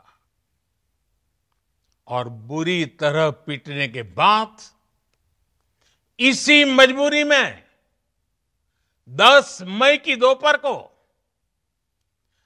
पाकिस्तानी सेना ने हमारे डीजीएमओ को संपर्क किया। तब तक हम आतंकवाद के इंफ्रास्ट्रक्चर को बड़े पैमाने पर तबाह कर चुके थे। आतंकियों को मौत के घाट उतार दिया गया था। पाकिस्तान के सीने में बसाए गए आतंक के अड्डों को हमने खंडहर बना दिया था। इसलिए जब पाकिस्तान की तरफ से गुहार लगाई गई, पाकिस्तान की तरफ से जब ये कहा गया कि उसकी ओर से आगे कोई आतंकी गतिविधि और सैन्य दुस्साहस नहीं दिखाया जाएगा, तो भारत ने भी उस पर विचार किया। দেখুন, এইখান থেকে ডোনাল্ড ট্রাম্প যা বলেছেন, গত 24, 48 ঘন্টা, 72 ঘন্টা ধরে আমেরিকা যা বলেছে, তাতে আমাদের স্পষ্ট 4টে প্রশ্ন দিয়ে এই অনুষ্ঠান শুরু করেছিলাম। টাইম লাইনটা কি? আমি ঠিক এই টাইম লাইনের ব্যাখ্যাতেই কেয়ার কাছে আসব। এক হচ্ছে, ডোনাল্ড ট্রাম্প শনিবার 5:25 ট্রুথে পোস্ট করলেন যে ভারত এবং পাকিস্তানের মধ্যে যুদ্ধবিরতির কথা। 5:33 ওই ট্রুথের একই পোস্ট এক্স হ্যান্ডেলে ডোনাল্ড ট্রাম্প পোস্ট করলেন। 5টার সময়টা একটু লক্ষ্য করুন। বিকেল 5:37 যুদ্ধবিরতির কথা মার্কিন বিদেশ সচিব মার্কো রুবিও জানালেন। শনিবার বিকেল 5:38 অর্থাৎ মার্কো রুবিওর 1 মিনিট পর পাকিস্তানের বিদেশ মন্ত্রী ইশাকদার এক্স হ্যান্ডেলে পোস্ট করে সংঘর্ষের বিরতির কথা জানালেন।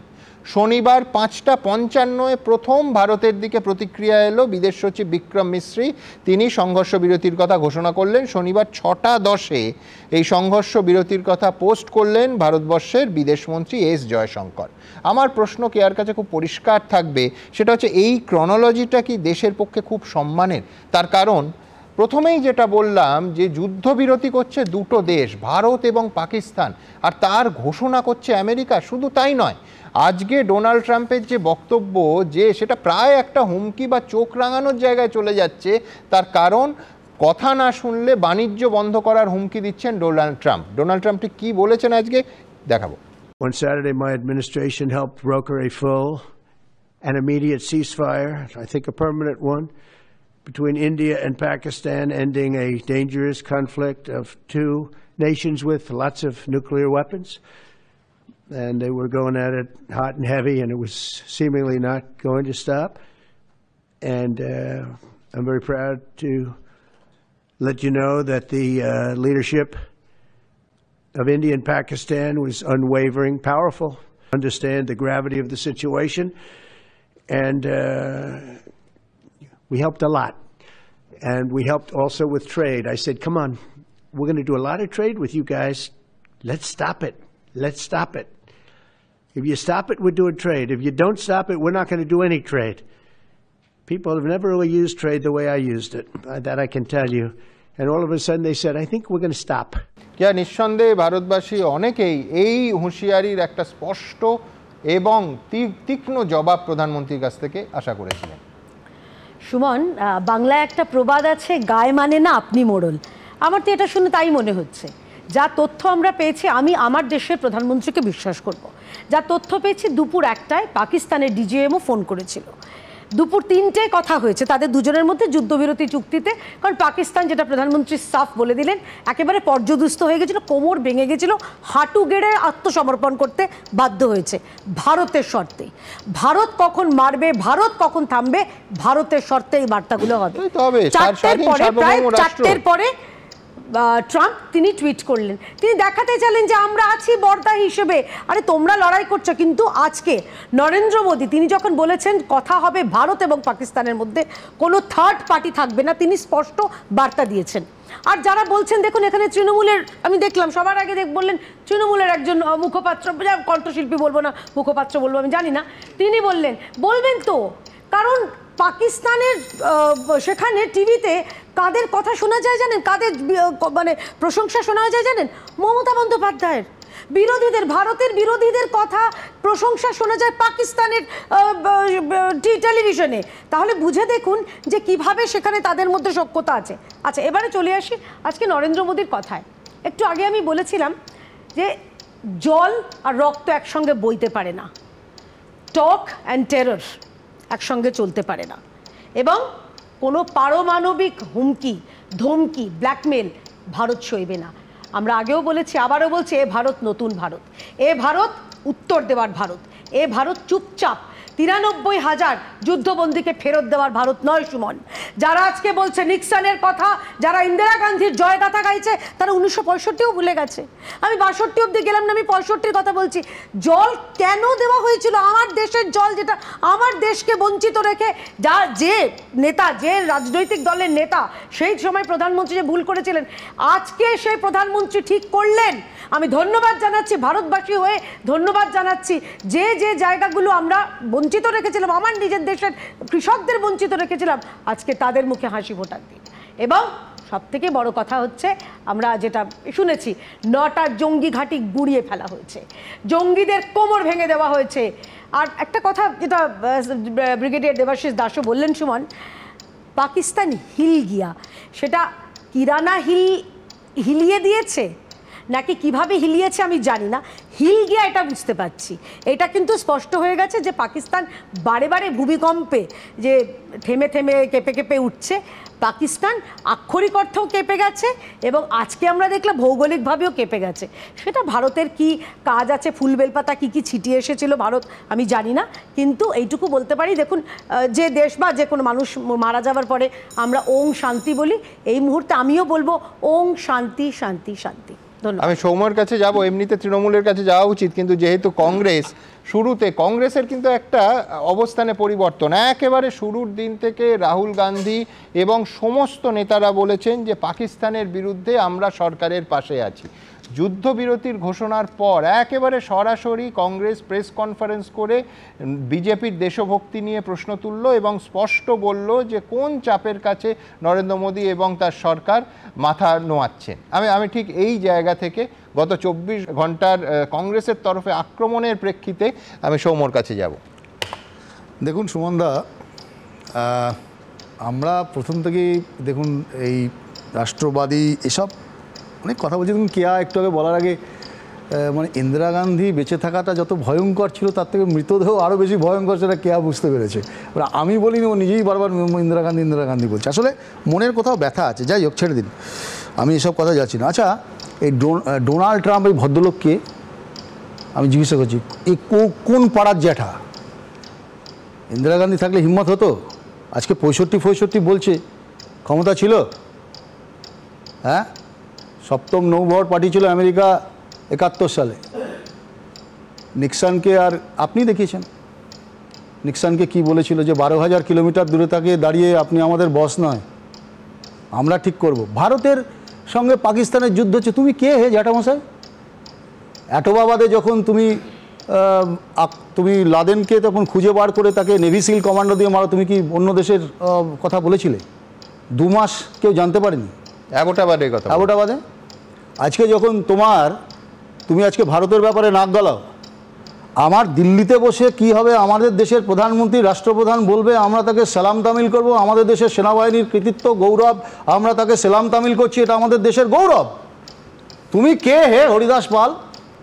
তুমি যখন উত্তর কোরিয়ার একটা কোনো কিছু ঘটনা ঘটলে তোমার যখন জামা কাপড় ঢিলে হয়ে যায়, আজকে তৃতীয় বিশ্বের তুমি মানে দাদাগিরি করছো, একটা প্রধানমন্ত্রী জবাব দিচ্ছে না, আজকে বিদেশমন্ত্রী জবাব দিচ্ছে না, আজকে জয়েন্ট পার্লামেন্টের আমাদের অনেক প্রশ্ন উঠবে, এত সহজ নয়।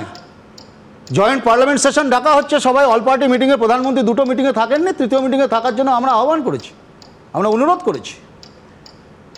আমরা রাষ্ট্রের গৌরব গাথাকে এত সহজ জায়গায় যেতে দেবো না। আমরা 48-এর পরেও লড়াই করেছি, 65 লড়াই করেছি, 62 লড়াই করেছি, আমাদের সীমিত ক্ষমতা ছিল, তার মধ্যেও লড়াই করেছি, জয়লাভ করেছে। আপনি বলছিলেন নিউক্লিয়ার পাওয়ার, আমেরিকা আমাদের কি কোনো মদত করেছিল নাকি সে সময়, যখন আমরা যখন নিউক্লিয়ার পাওয়ার প্রথম বুদ্ধা স্মাইলস হয়েছিল, স্যাংশন দিয়েছিল ভারতবর্ষের বিরুদ্ধে। দ্বিতীয় সেই কৃতিত্ব অটল বিহারী বাজপেয়ী সরকারও নিতে পারে, একদম গোটা আন্তর্জাতিক মহলের ভ্রুকুটির সামনে দাঁড়িয়ে বুক ফুলিয়ে করেছিল। আমরা বলি লেগাসিকে সবসময় সম্মান করি, যা বিজেপি না করতে পারে সেটা আলাদা কথা। বিজেপি না করতে পারে, বিজেপি অনেক কিছু দেখতো। এই একটু আগে বলছিল 93,000 সেনা। অভিনন্দন বর্তমান ভারতবর্ষে ফেরত আসলে প্রিজনার অফ ওয়ার, জেনিভা কনভেনশনকে সম্মান করলে আমরা সেটাকে সম্মান জানাই, ওরা না করতে পারে। আমরা 93,000 সোলজার ভারতবর্ষকে কেন দিয়েছিল, সে প্রেক্ষিত কী ছিল, ওরা নাগপুর ইউনিভার্সিটি না শেখাতে পারে ওদের, কিন্তু আমরা ভারতবর্ষের সমস্ত মানুষ আমরা জানি। ঠিক, আমি বলছি পাকিস্তানের রাওয়ালপিন্ডিতে, ইসলামাবাদ এবং সবথেকে সুরক্ষিত সেনাঘাঁটিতে আক্রমণ করা, এটাও তো মুখের কথা নয়। হ্যাঁ, আমরা অপারেশন সিন্দুরে গর্বিত, আমি বলছি এখানে দাঁড়িয়ে আমরা গর্বিত।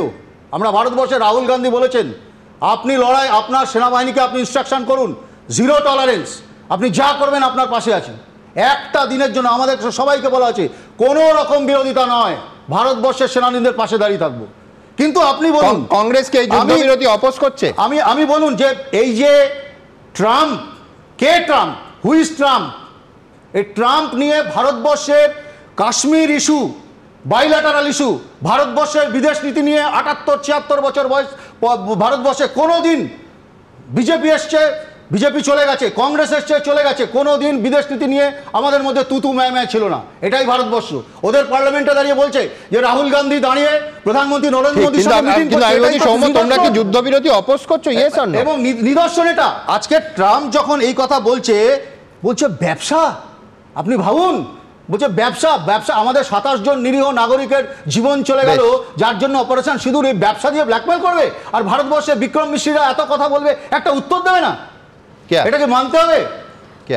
তিনটে কথা বলতে হবে, অনেকগুলো কথা বলেছেন। প্রথম কথা হচ্ছে যে দেখুন কংগ্রেসের কি দুর্দশা, 1971 থেকে 2025 54 বছর হয়ে গেল, এর মাঝখানে ইন্দিরা গান্ধীর পরে কোনো নেতার নাম পেল না।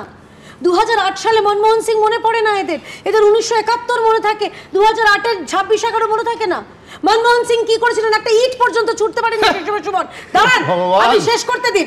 একটা ইট পর্যন্ত ছুটতে পারেননি, তিনি তখন বিভিন্ন জায়গায় গেছিলেন। কিন্তু আমাদের এখানে কি হলো? উরির পরে আমরা দেখেছি যে সার্জিক্যাল স্ট্রাইক, আমরা পুলওয়ামার পরে দেখেছি বালাকোট স্ট্রাইক, আর আমরা সিঁদুরের এইটার পরে পাহেলগামের পরে সিঁদুর দেখেছি। আর দ্বিতীয় কথা দেখুন, এরা বলছেন নিক্সনকে কি বলেছেন ইন্দিরা গান্ধী, আমরা এটা ভুলিনি। এক সেকেন্ড আমি শেষ করছি। সেই সময় ইন্দিরা গান্ধীর অ্যাক্সিসটা কোথায় ছিল? Soviet union. তখন ইন্দিরা গান্ধীর বন্ধু কে ছিল? তখন আমেরিকার সঙ্গে বন্ধু ছিল না। আবার উল্টো দিকে পরের দিকটাতে আপনি নটফর সিং এর ওই বইটা নিশ্চয়ই পড়েছেন, ওয়ান লাইফ ইজ, ওই বইটাতে কি বলেছেন যে তাকে বিদেশ মন্ত্রকের দপ্তর থেকে সরানো হয়েছিল কারণ আমেরিকা চায়নি বলে। তখন কে ছিলেন? মৌন বাবা, সরি মানে মনমোহন সিং এবং সোনিয়া গান্ধী পেছনে ছিলেন। এই যখন সিঁদুর শুরু হয়নি, প্রধানমন্ত্রীর মুন্ডুহীন দেহ কংগ্রেস পোস্ট করেছিল, কি নির্লজ্জ দল চিন্তা করছে। লজ্জার হচ্ছে কংগ্রেসের এই বিদেশ নীতি। এখন বিদেশ নীতি কথা বলবেন না, এটা হচ্ছে এটাই।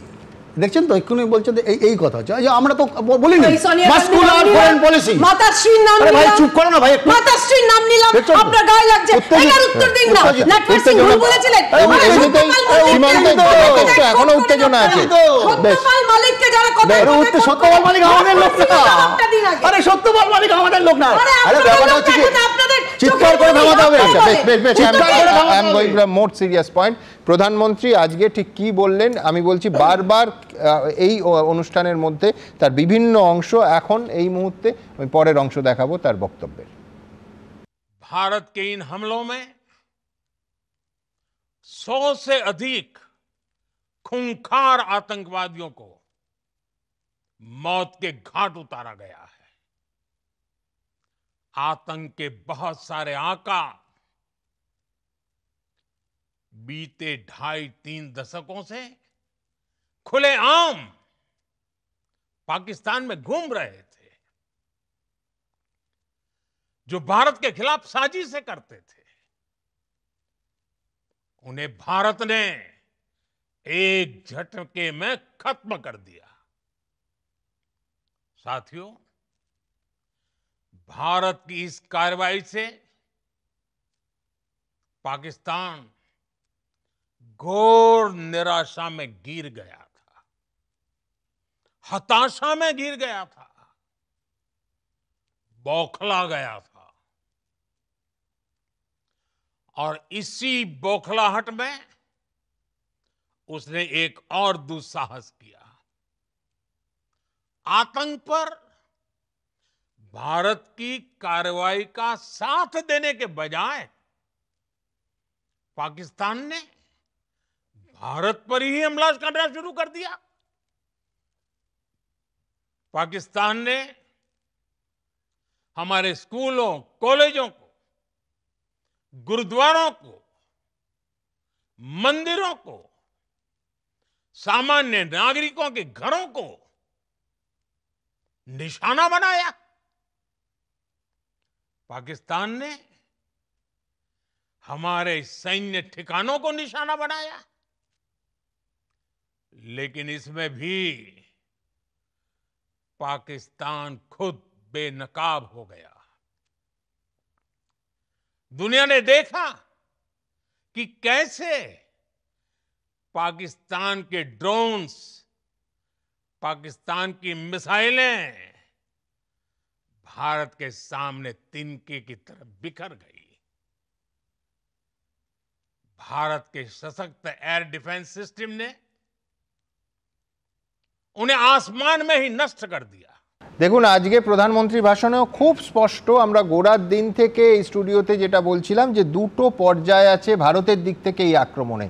প্রথম, ভারত 9টা জঙ্গি ঘাঁটি ভেঙে গুঁড়িয়ে দিল, সেটা খুব সতর্কভাবে, খুব, আমি বারবার যে শব্দটা ব্যবহার করেছিলাম, প্রিসিশনের সঙ্গে, যে কোনো পাকিস্তানি নাগরিক অথবা মিলিটারি এস্টাবলিশমেন্টে কোনো আঘাত না দিতে চেয়ে। তারপর পাকিস্তান উল্টো দিকে আমাদের ভারতের সাধারণ মানুষ, মহিলা, শিশুসহ, আজকেও প্রধানমন্ত্রী তার উল্লেখ করলেন যে গুরুদ্বারা, মন্দিরে আক্রমণ এবং সাধারণ মানুষ, স্কুল, কলেজ, সেখানে শিশুদের একটার পর একটা মৃত্যুর কারণ হলো। তখন ভারত দ্বিতীয় পর্যায়ে এসকালেট করল এবং সেখানে মিলিটারি এস্টাবলিশমেন্ট, সেইটাকে টার্গেট করা হলো।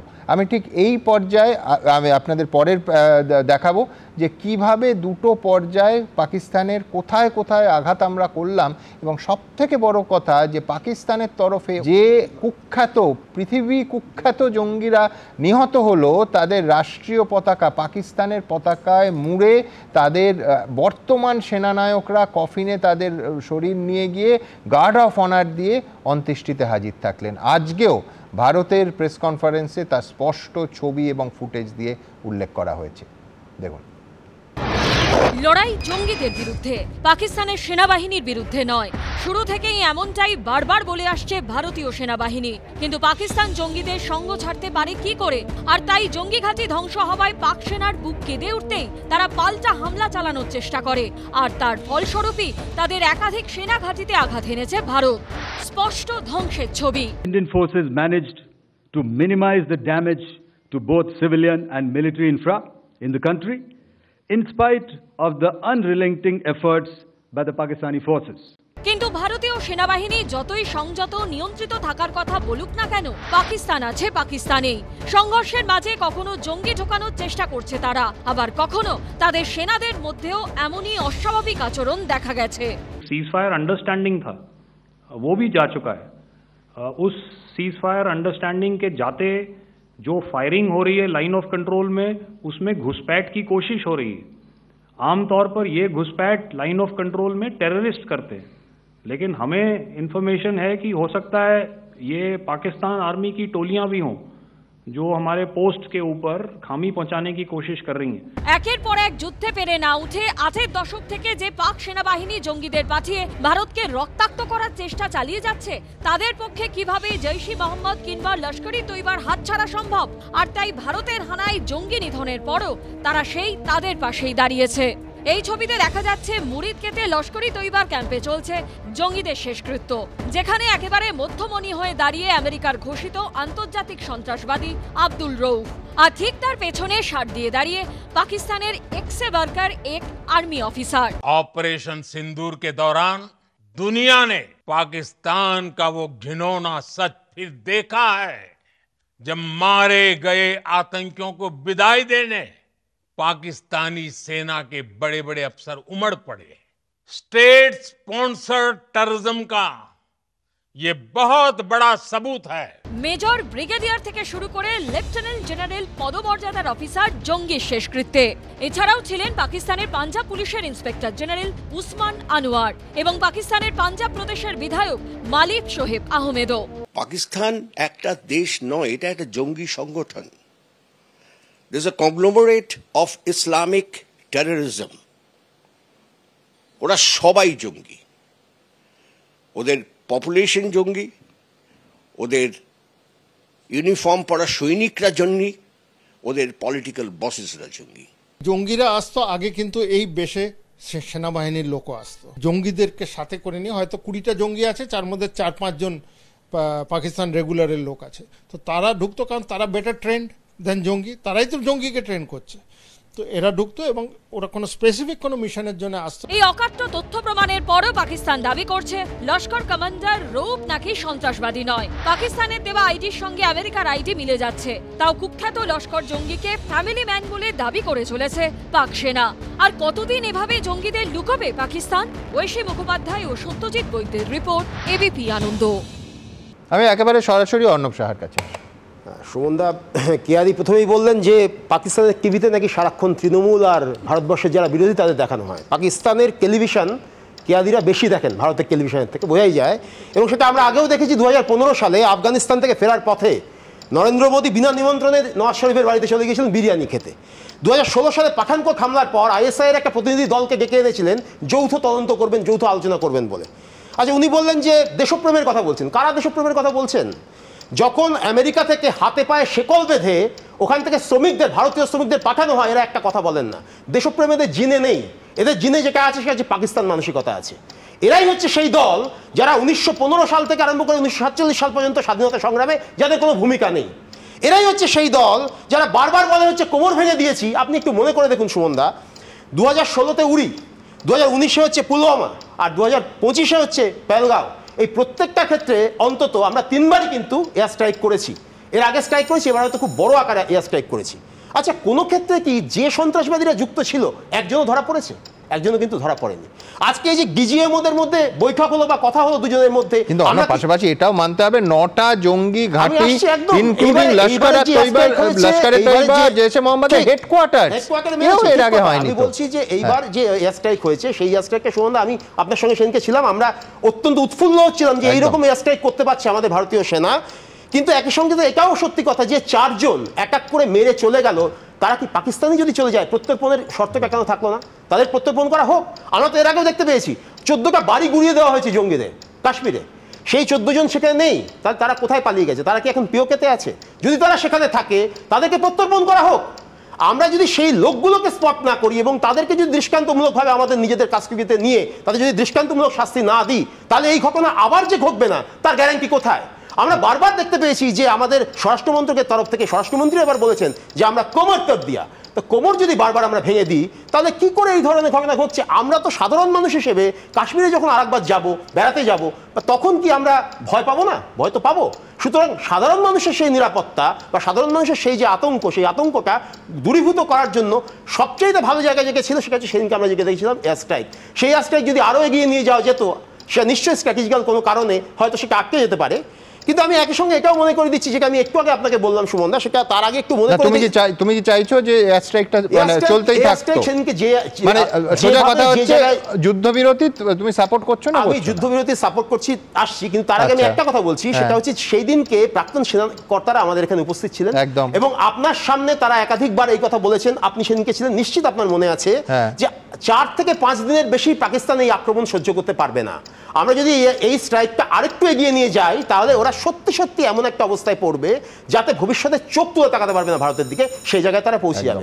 সেটা কিন্তু সম্ভাবনা ছিল, কিন্তু সেটা আটকে গেছে। আর এই যে মধ্যস্থতার জায়গাটা বারবার করে আমি লক্ষ্য করছি যে যারা বিজেপির প্রতিনিধি তারা বারবার করে বলছেন কেউ মধ্যস্থতা করেনি। মার্কো রুবিওর যে টুইটটা সেদিনকে ছিল শনিবার দিন, সেখানে তিনি পরিষ্কার করে বলছেন, over the past 48 hours VP Vance and I have engaged with senior Indian and Pakistani officials, including Prime Ministers Narendra Modi and Shehbaz Sharif. ওইখান থেকে মার্কো রুবিও এটা বলেছেন পরিষ্কার করে। তার মানে এবং 48 ঘন্টা ধরে কথা বলছেন যখন এয়ার স্ট্রাইক চলছে, তার মানে তখন পাশাপাশি প্যারালালি আমেরিকা মধ্যস্থতা করছে এবং তাকে নিয়ে দুটো দেশের সেনা প্রধান যারা তারা কিন্তু কথা বলছিলেন। এই কথা বলার ফল এই জায়গাটা এসছে। আমি শুধু এইটা বলে ছেড়ে দেবো শেষ জায়গায়, সেটা হচ্ছে সুমনদা, আমরা প্রায় দেখছি যে ট্রাম্প আসার পর থেকে ট্যারিফ নিয়ে একটা নতুন ট্যারিফ নীতির কথা বলছেন। এবং এই যে আজকে হুমকিটা দিলেন সরাসরি আপনার চ্যানেলে বসে আমরা এখানে দেখলাম যে বাণিজ্যে আমরা হস্তক্ষেপ করব, আমদানি শুল্ক কমিয়ে দেব, তার ফলে আমাদের যে ক্ষতি হবে বা আমাদের রপ্তানি করতে গেলে যে শুল্ক বেশি দিতে হবে আর ওদের ওখান থেকে আমাদের এখানে পণ্য যখন কিনতে হবে আমাদের এখানে জিনিসের দাম বেড়ে যাবে কিনা, এইটা নিয়ে যে দ্বন্দ্বটা তৈরি হচ্ছে সেই দ্বন্দ্বটা কার ঘাড়ে পড়বে? নেতাদের ঘাড়ে কিন্তু পড়বে না, এটা ভারতীয় জনগণের ঘাড়ে পড়বে। সুতরাং এই জায়গাটা খুব গুরুত্বপূর্ণ, এই জায়গাটাও মনে রাখা দরকার। কারণ আজকের যুগে সুমনদা যুদ্ধ মানে শুধুমাত্র অস্ত্র নয়, আজকের যুগে যুদ্ধ মানে তার সঙ্গে অর্থনীতি জড়িয়ে রয়েছে। সেই অর্থনীতির দায় ভারতবাসীর উপরেই পড়ে। দেখুন, দেশপ্রেমের কথা তৃণমূলের প্রতিনিধি বললেন, তো দেশপ্রেমের কথা কারা বলছে? যে দলের সুপ্রিমো আমাদের দেশের আধা সেনার বিরুদ্ধে লেলিয়ে দেয়, মানুষকে প্রভোগ করে, সেই দল বলবে, সেই দলের প্রতিনিধির কাছ থেকে আমাকে দেশপ্রেম শুনতে হবে? এই মুহূর্তে আমি যখন আপনার সঙ্গে কথা বলছি, আজকেই বামেদের মিছিলের বিরুদ্ধে বামেরা বলেছিলেন এই যুদ্ধর মুহূর্তে তারা হঠাৎ করে শান্তির জিগির নিয়ে একটা মিছিল করছিলেন, তাদের হঠাৎ মনে হচ্ছে যুদ্ধ নয় শান্তি চাই, যেটা আমরা আগেও মনে করেছিলাম। তার প্রতিবাদে ভারতীয় জনতা পার্টির তরফে সজল ঘোষের নেতৃত্বে একটা মিছিল হচ্ছিল। এই মুহূর্তে এখনো সজল ঘোষ কিন্তু তিনি কাস্টাডিতে আছেন, লালবাজারে আছেন। আর কারণ তিনি বলেছিলেন যে আমরা শান্তিপূর্ণ অবস্থান চাই। কারা দেশপ্রেমের কথা বলছে? আচ্ছা, আমরা বুঝতে পারছি না সুমন যে এই যে জঙ্গিরা মরে গেছে না বেঁচে গেছে, বেঁচে আছে এটা নিয়ে বারে বারে হচ্ছে। এই যে 9টা জঙ্গি ঘাঁটি যে গুড়িয়ে দেওয়া হয়েছে, এরকম কি কোনো প্রমাণ আছে যে যারা জঙ্গি ছিলেন তাদের মধ্যে 4 জন ছিল কিনা? হতে পারে। আর যে জঙ্গিরা থাকলেও সরকারের সামনে সেটা আনা বেঁচে আছে, বারে বারে তৃণমূল কেন বলছে বলুন তো? আমি জানি না। অর্ণব বাবুকে কি হোয়াটসঅ্যাপ করে ওরা বলেছেন যে আমরা যে বেঁচে আছি, নাকি কালীঘাটে ফোন করে বলেছেন যে আমরা বেঁচে আছি, নাকি রেজিস্টারে রোল কল করে বলেছেন যে আমরা আছি? এইখানেই প্রশ্নটা যাচ্ছে, কেন নিশ্চিত বলছেন? এক্স্যাক্টলি অপারেশন সিন্দুর বিহারে পোস্টার পড়ে গেছে, অপারেশন সিন্দুর দিয়ে তারা জঙ্গি হামলা হয়, তারা বেনিফিটেড হয়, আপনারা বেনিফিটেড হয়। পুরোর পর কি বলেছিলেন? এক ভোট মান सकता है क्या? एक भोट मान सकता है क्या? शहीदों के नाम पे, शहीदों के नाम पे एक भोट मान सकता है क्या? अरे আপনাদের প্রধানমন্ত্রী বলেছিলেন, আপনাদের প্রধানমন্ত্রী বলেছিলেন এমন নির্লজ্জ, এমন নির্লজ্জ যে দেশের জওয়ান মারা গেছে, সেই জওয়ানদের এখান থেকে আমি কর্নেল দাসের কাছে যাব, কিন্তু তার আগে দ্রুত আপনাদের সামনে নিউ ইয়র্ক টাইমসের যে প্রতিবেদনের কথা এতবার আমরা উল্লেখ করলাম, তার কারণ গোটা পৃথিবী জুড়ে সত্যি না মিথ্যে আমরা জানি না, কিন্তু কি বলা হচ্ছে এই প্রতিবেদনে?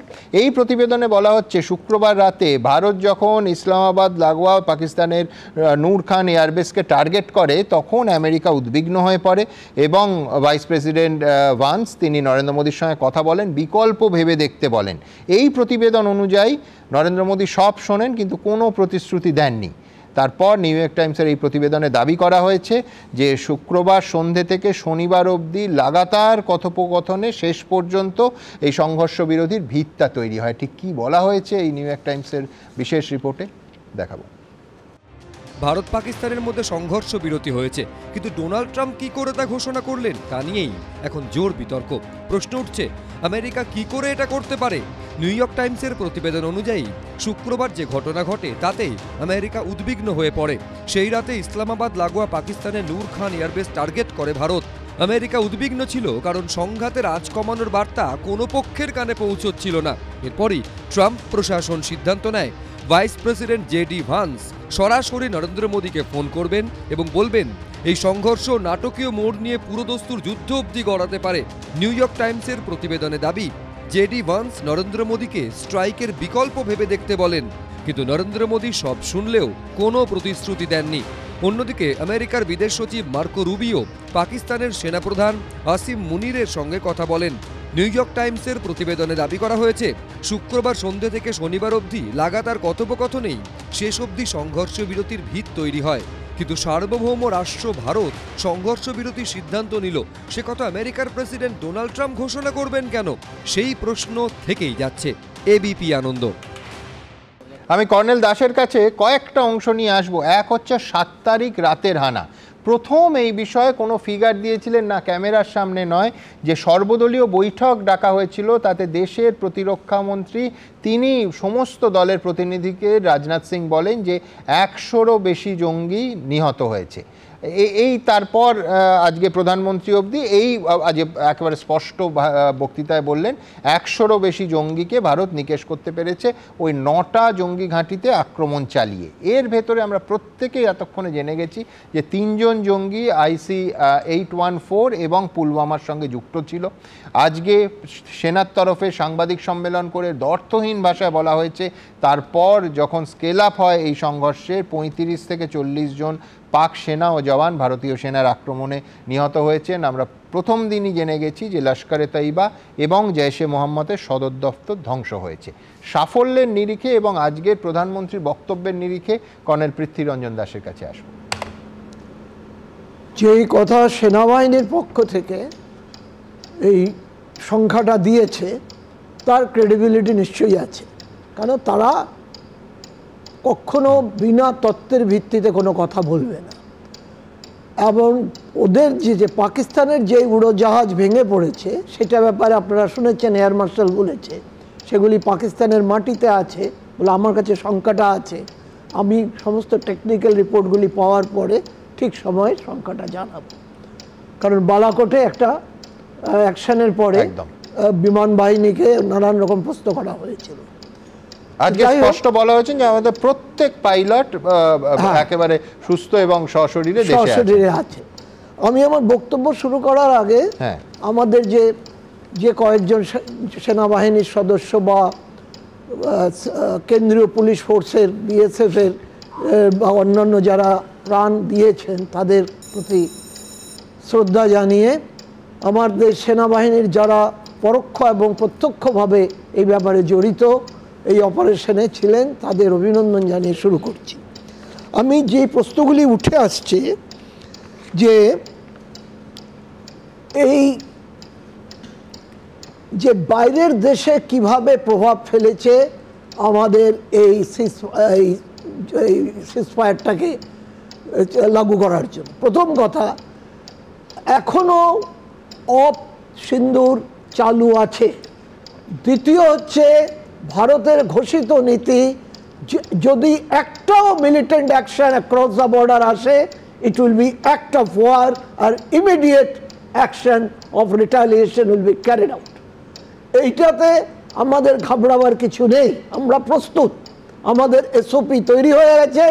আর আমরা একটা সাধারণত মহড়ায় এইগুলিকে ভ্যালিডেশন করি, এখানে একটা অ্যাকশনের মাধ্যমে আমাদের ট্যাকটিক্স ভ্যালিডেটেড হয়েছে এবং সারা পৃথিবী দেখেছে। এখন যেটা বিদেশ নীতির, কূটনীতির যেটা কথা বলা হচ্ছিল, তিনটে দেশ এরা একটা হেল্পফুল অ্যাটিটিউড নিয়ে ভারতের সাথে যোগাযোগ করেছে। সেটা আজকের পত্রিকাতেও আছে, ইকোনমিক টাইমসে আপনারা যদি একটা এডিটোরিয়াল আছে সেটাতে পড়বেন। পরিষ্কার বলেছে যে তাতে United states, Saudi Arabia, United আরব এমিরেটস, কারণ আমাদের এই চারটি দেশের একটা ইন্টারেস্ট ইনভলভড আছে, সেটা হচ্ছে India, middle east and Europe corridor. এতে আমরা সদস্য, আমরা বেনিফিশিয়ারি। তো ওরা এই ক্ষেত্রে ভারতের কাছে এসেছিল এটাকে বন্ধ করার জন্য। ভারতের পক্ষ থেকে পরিষ্কার নো বলে দেওয়া হয়েছে। ওদের শুধু বলা হয়েছে যে আমরা জঙ্গি ঘাঁটির উপর হামলা করছি, পাকিস্তানকে আপনারা বিরত করবেন, ওরা যেন এটাকে এসকালেট না করে। ভারতবর্ষ খুব সুন্দর ট্যাকটিক্সটা নিয়েছে। কি নিয়েছে? যে আমরা জঙ্গি ঘাঁটির উৎসস্থল, যেটাকে ফাউন্টেন হেড বলে, সেইগুলিকে প্রথমে আঘাত করব এবং সেই ক্ষেত্রে এরা ভাওয়ালপুর করলো, যেটা ওদের কল্পনাতীত, যেটা নাকি জেমের জয়সে মোহাম্মদের হেড অফিস, সব অংশে মৃত্যু হলো। আজাদ মাসুদ শোক সভা করছে। মুর্দিকেতে মানলো এলএনটিকে একদম, এবং মুজাফরাবাদ হিজবুল মুজাহিদিন। তাছাড়া আশেপাশে যেগুলিতে এরা আঘাত হানলো। আর ভারতবর্ষ যখন যেই নায়করা তিনজন যে বিভাগের, আর্মি, নেভি, এয়ারফোর্স, ওরা বলছে যে এসকালেশন করার বাধ্যতাটা পাকিস্তানের উপর ছেড়ে দাও, ওরা এসকালেট করুক, আমরা সেই অনুযায়ী শক্তি প্রয়োগ করে সেটাকে দমাবো, বাট লাস্ট ফায়ার আমরা করব প্রত্যেকটা ক্ষেত্রে। এবং ওরা যখনই প্রথমে এসকালেট করলো, ওরা করলো ড্রোন দিয়ে। ওরা কেন এতগুলি ড্রোন দিয়ে অ্যাটাক করলো? কারণ ওরা ভাবলো ভারতের কাছে যেই সব S-400 আছে, তো ভারত বোধহয় সেগুলি ব্যবহার করবে। ভারতের সেনার নায়করা তো অত বোকা না। তো ভারতের ইন্টিগ্রেটেড যে এয়ার ডিফেন্স সিস্টেমটা আছে, এইটা পরীক্ষিত হলো। একদম, কোনো সন্দেহ নেই। ঠিক এইখান থেকে আমি আবার প্রধানমন্ত্রীর কথায় আসবো, যে সন্ত্রাসবাদী এবং সন্ত্রাসের মদতদাতাদের একই দৃষ্টিতে দেখতে হবে। দেখুন, भारत पर आतंकी हमला हुआ तो मुंह तोड़ जवाब दिया जाएगा। हम अपने तरीके से, अपनी शर्तों पर जवाब देकर रहेंगे। हर उस जगह जाकर कठोर कार्रवाई करेंगे जहां से आतंकी जड़ें निकलती हैं। दूसरा, कोई भी न्यूक्लियर ब्लैकमेल भारत नहीं सहेगा। न्यूक्लियर ब्लैकमेल की आड़ में पनप रहे आतंकी ठिकानों पर भारत सटीक और निर्णायक प्रहार करेगा। तीसरा, हम आतंक की सरपरस्त सरकार और आतंक के आकाओं को अलग अलग नहीं देखेंगे। ऑपरेशन सिंदूर के दौरान दुनिया ने पाकिस्तान का वो घिनौना सच फिर देखा है, जब मारे गए आतंकियों को विदाई देने पाकिस्तानी सेना के बड़े बड़े अफसर उमड़ पड़े। स्टेट स्पॉन्सर्ड टेररिज्म का ये बहुत बड़ा सबूत है। দেখুন, এইখানেই আমি সম্পূর্ণ আরেকটা অত্যন্ত গুরুত্বপূর্ণ প্রসঙ্গের অবতারণা করব। সেটা হচ্ছে খুব স্পষ্ট করে ভারতের ঘোষিত অবস্থান, দশকের পর দশক ধরে এক, কাশ্মীর ভারতবর্ষের, এবং দুই, এই বিষয়ে তৃতীয় কোনো পক্ষকে ভারত কোনোদিন মধ্যস্থতা করতে দেয়নি। অথচ এইখানে ডোনাল্ড ট্রাম্প একেবারে স্পষ্ট করে কি লিখলেন, যে আমি আপনাদের দুপক্ষের সঙ্গেই কাজ করব, দেখতে চাই কোট আনকোট 1000 বছর, উনি তো 100 বছর আর 1000 বছরের নিচে কিছু ভাবেন না, তো 1000 বছর পরে কাশ্মীর নিয়ে কোনো সমাধানে পৌঁছানো যায় কি না। আমরা এইখানে এই সরকারেরই না, এর সঙ্গে ইন্দিরা গান্ধী বা মনমোহন সিং সরকারের তুলনা করছি না, কিন্তু আপনাদের মনে থাকবে 2019-এর 22শে জুলাই ইমরান খানের সঙ্গে বৈঠকের পর ডোনাল্ড ট্রাম্প যা বলেছিলেন, ভারতের তরফে বিদেশমন্ত্রী তখনও ছিলেন এস জয়শঙ্কর এবং প্রতিরক্ষা মন্ত্রী রাজনাথ সিং সঙ্গে সঙ্গে তার প্রতিবাদ করেছিলেন। কি বলেছিলেন তখন ডোনাল্ড ট্রাম্প, যে 2 সপ্তাহ আগে কাশ্মীর বিষয়ে ভারতের প্রধানমন্ত্রী নরেন্দ্র মোদীর সঙ্গে কথা হয়েছে, তিনি আমায় কাশ্মীর সমস্যার সমাধানে মধ্যস্থতা করতে অনুরোধ করেছিলেন। তিনি কাশ্মীর সমস্যার বহু বছর ধরে এই সমস্যা, তখন অবশ্য 1000 বা 100 বলেননি, যাই হোক, কিন্তু ভারত পাকিস্তান যদি সমস্যা সমাধানে উদ্যোগী হয় আমি মধ্যস্থতা করতে রাজি আছি, এটা বলছেন ডোনাল্ড ট্রাম্প 2019-এর 22শে জুলাই। তার সপাট জবাব দিয়েছিল ভারত সরকার। প্রথমে দেখব ডোনাল্ড ট্রাম্প কি বলেছিলেন। I was with Prime Minister Modi 2 weeks ago and we talked about this subject, and he actually said, would you like to be a mediator or arbitrator? I said, where? He said, Kashmir. Because this has been going on for many, many years. I think they'd like to see it resolved, and I think you'd like to see it resolved. And if I can help, I would love to be a mediator. দেখুন, ভারতবর্ষ একটা সুনির্দিষ্ট উদ্দেশ্যে লড়াইটা করছিল। সেখানে Donald ট্রাম্পের social media post যদি লক্ষ্য করেন, তিনি বলছেন কমন সেন্স না, এটা কমন সেন্সের দিক থেকে কোনো লড়াই হচ্ছিল না, বা কমন সেন্সটা হঠাৎ জেগে উঠেছে বলে ভারত লড়াই থামিয়েছে, ব্যাপারটা তা নয়। ওই যে 2019-এর যে বক্তব্য দেখালাম ডোনাল্ড ট্রাম্পের, সঙ্গে সঙ্গে তার সপাট জবাব দেন বিদেশমন্ত্রী এস জয়শঙ্কর। কি বলেছিলেন তিনি, এটাও দেখাবো। Yesterday, the President of the United States of America made certain remarks to the press after a meeting with the Prime Minister of Pakistan. He said that he was ready to mediate if requested by India and Pakistan on the Kashmir issue. I assure the House categorically that no such request has been made by Prime Minister to the United States. I repeat, no such request has been made by the Prime Minister to the US. 2019-এর 24শে July প্রতিরক্ষা মন্ত্রী রাজনাথ সিং ঠিক এই বিষয়ে কি বলেছিলেন দেখাবো। जयशंकर प्रसाद जी ने statement देते समय यह पूरी तरह से अध्यक्ष महोदय स्पष्ट कर दिया, कहा कि कश्मीर के मुद्दे पर राष्ट्रपति ट्रंप के साथ कोई बातचीत नहीं हुई है।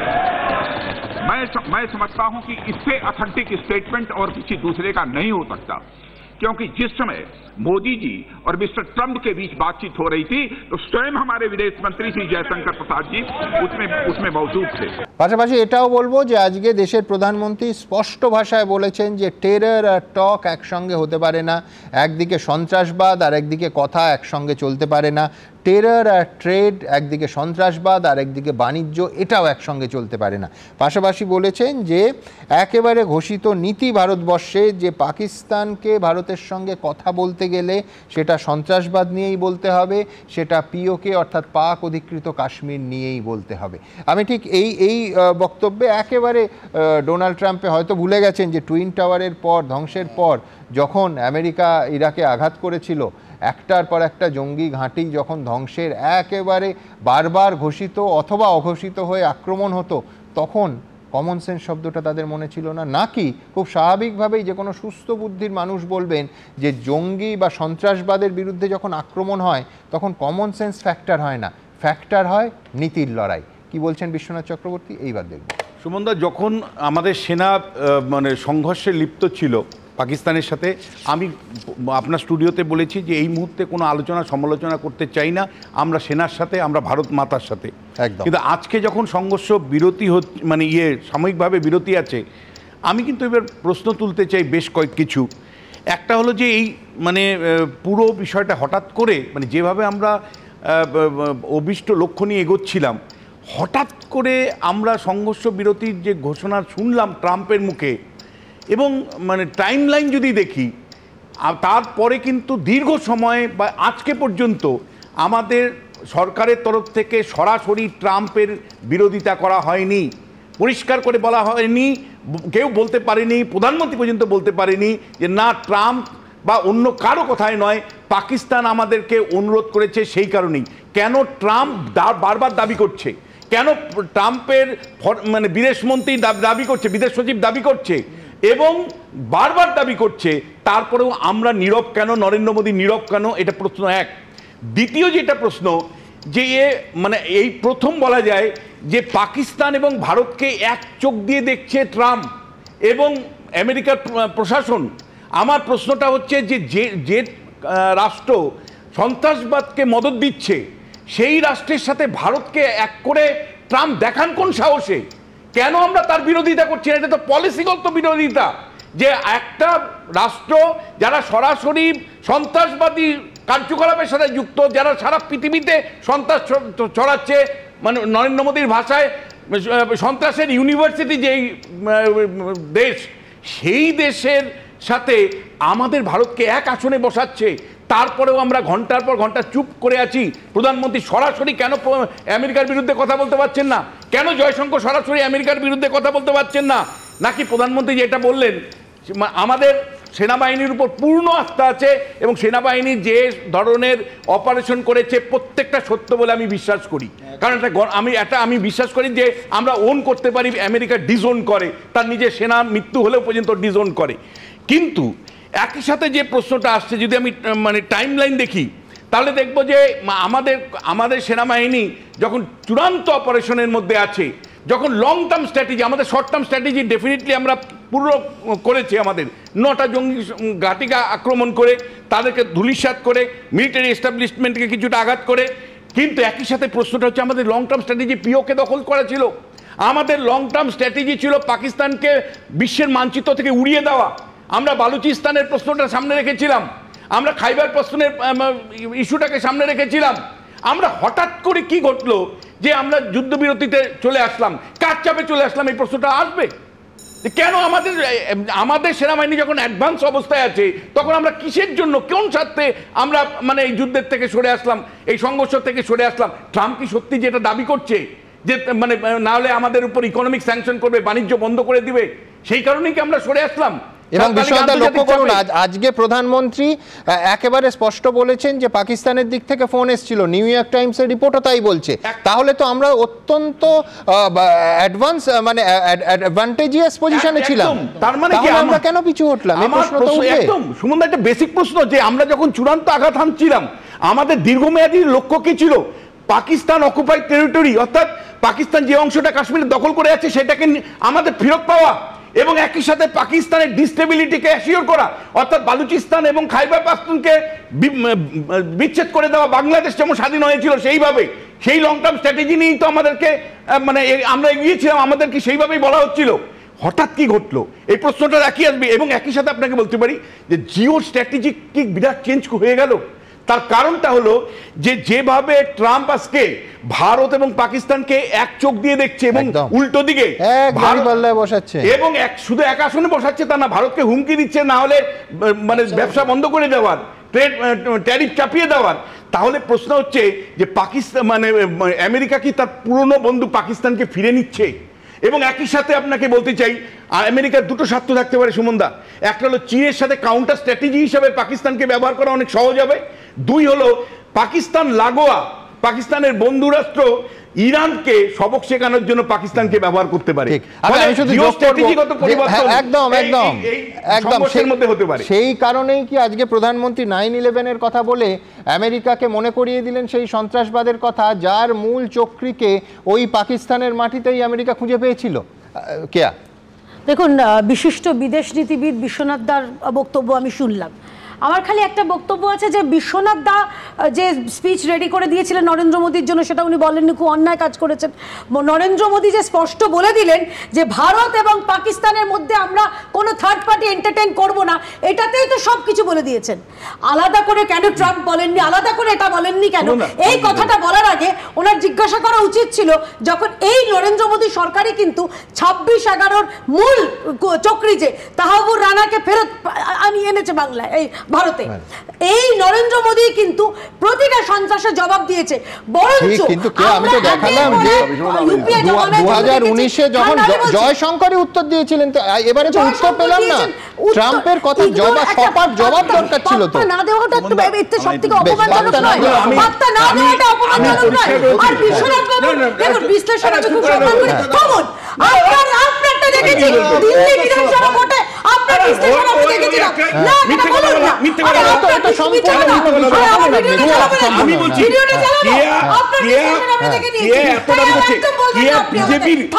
বিজেপির কর্মী সমর্থকদের বোঝাতে পারবে, বিজেপির কর্মী সমর্থক আরএসএস কর্মী সমর্থকদের বোঝাতে পারবে কেন নরেন্দ্র মোদী যুদ্ধ থেকে বেরিয়ে আসলো, কেন নরেন্দ্র মোদী যুদ্ধ থেকে বেরিয়ে আসলো?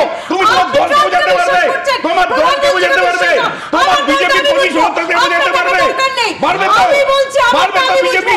তোমরা যেভাবে জাতীয়তাবাদ তুলেছিলে সেই জাতীয়তাবাদের আগুনে পুড়ে যাবে না তো?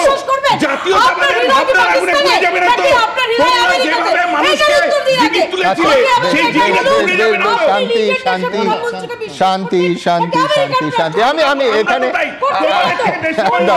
বেশ বেশ বেশ বেশ হ্যাঁ একদম বেশ আমি সৌমর কাছে যাই। আমারটা বলতে দিন, আমারটা আমি বলছি যে পিওকের প্রশ্নে 2004 সালে পার্লামেন্টে অল পার্টি মিটিংয়ে এটা ডিক্লেয়ার হয়েছিল এবং এটা সর্বতর সিদ্ধান্ত হয়েছিল পিওকে ভারতবর্ষে অন্তর্ভুক্তি করতে হবে 2004।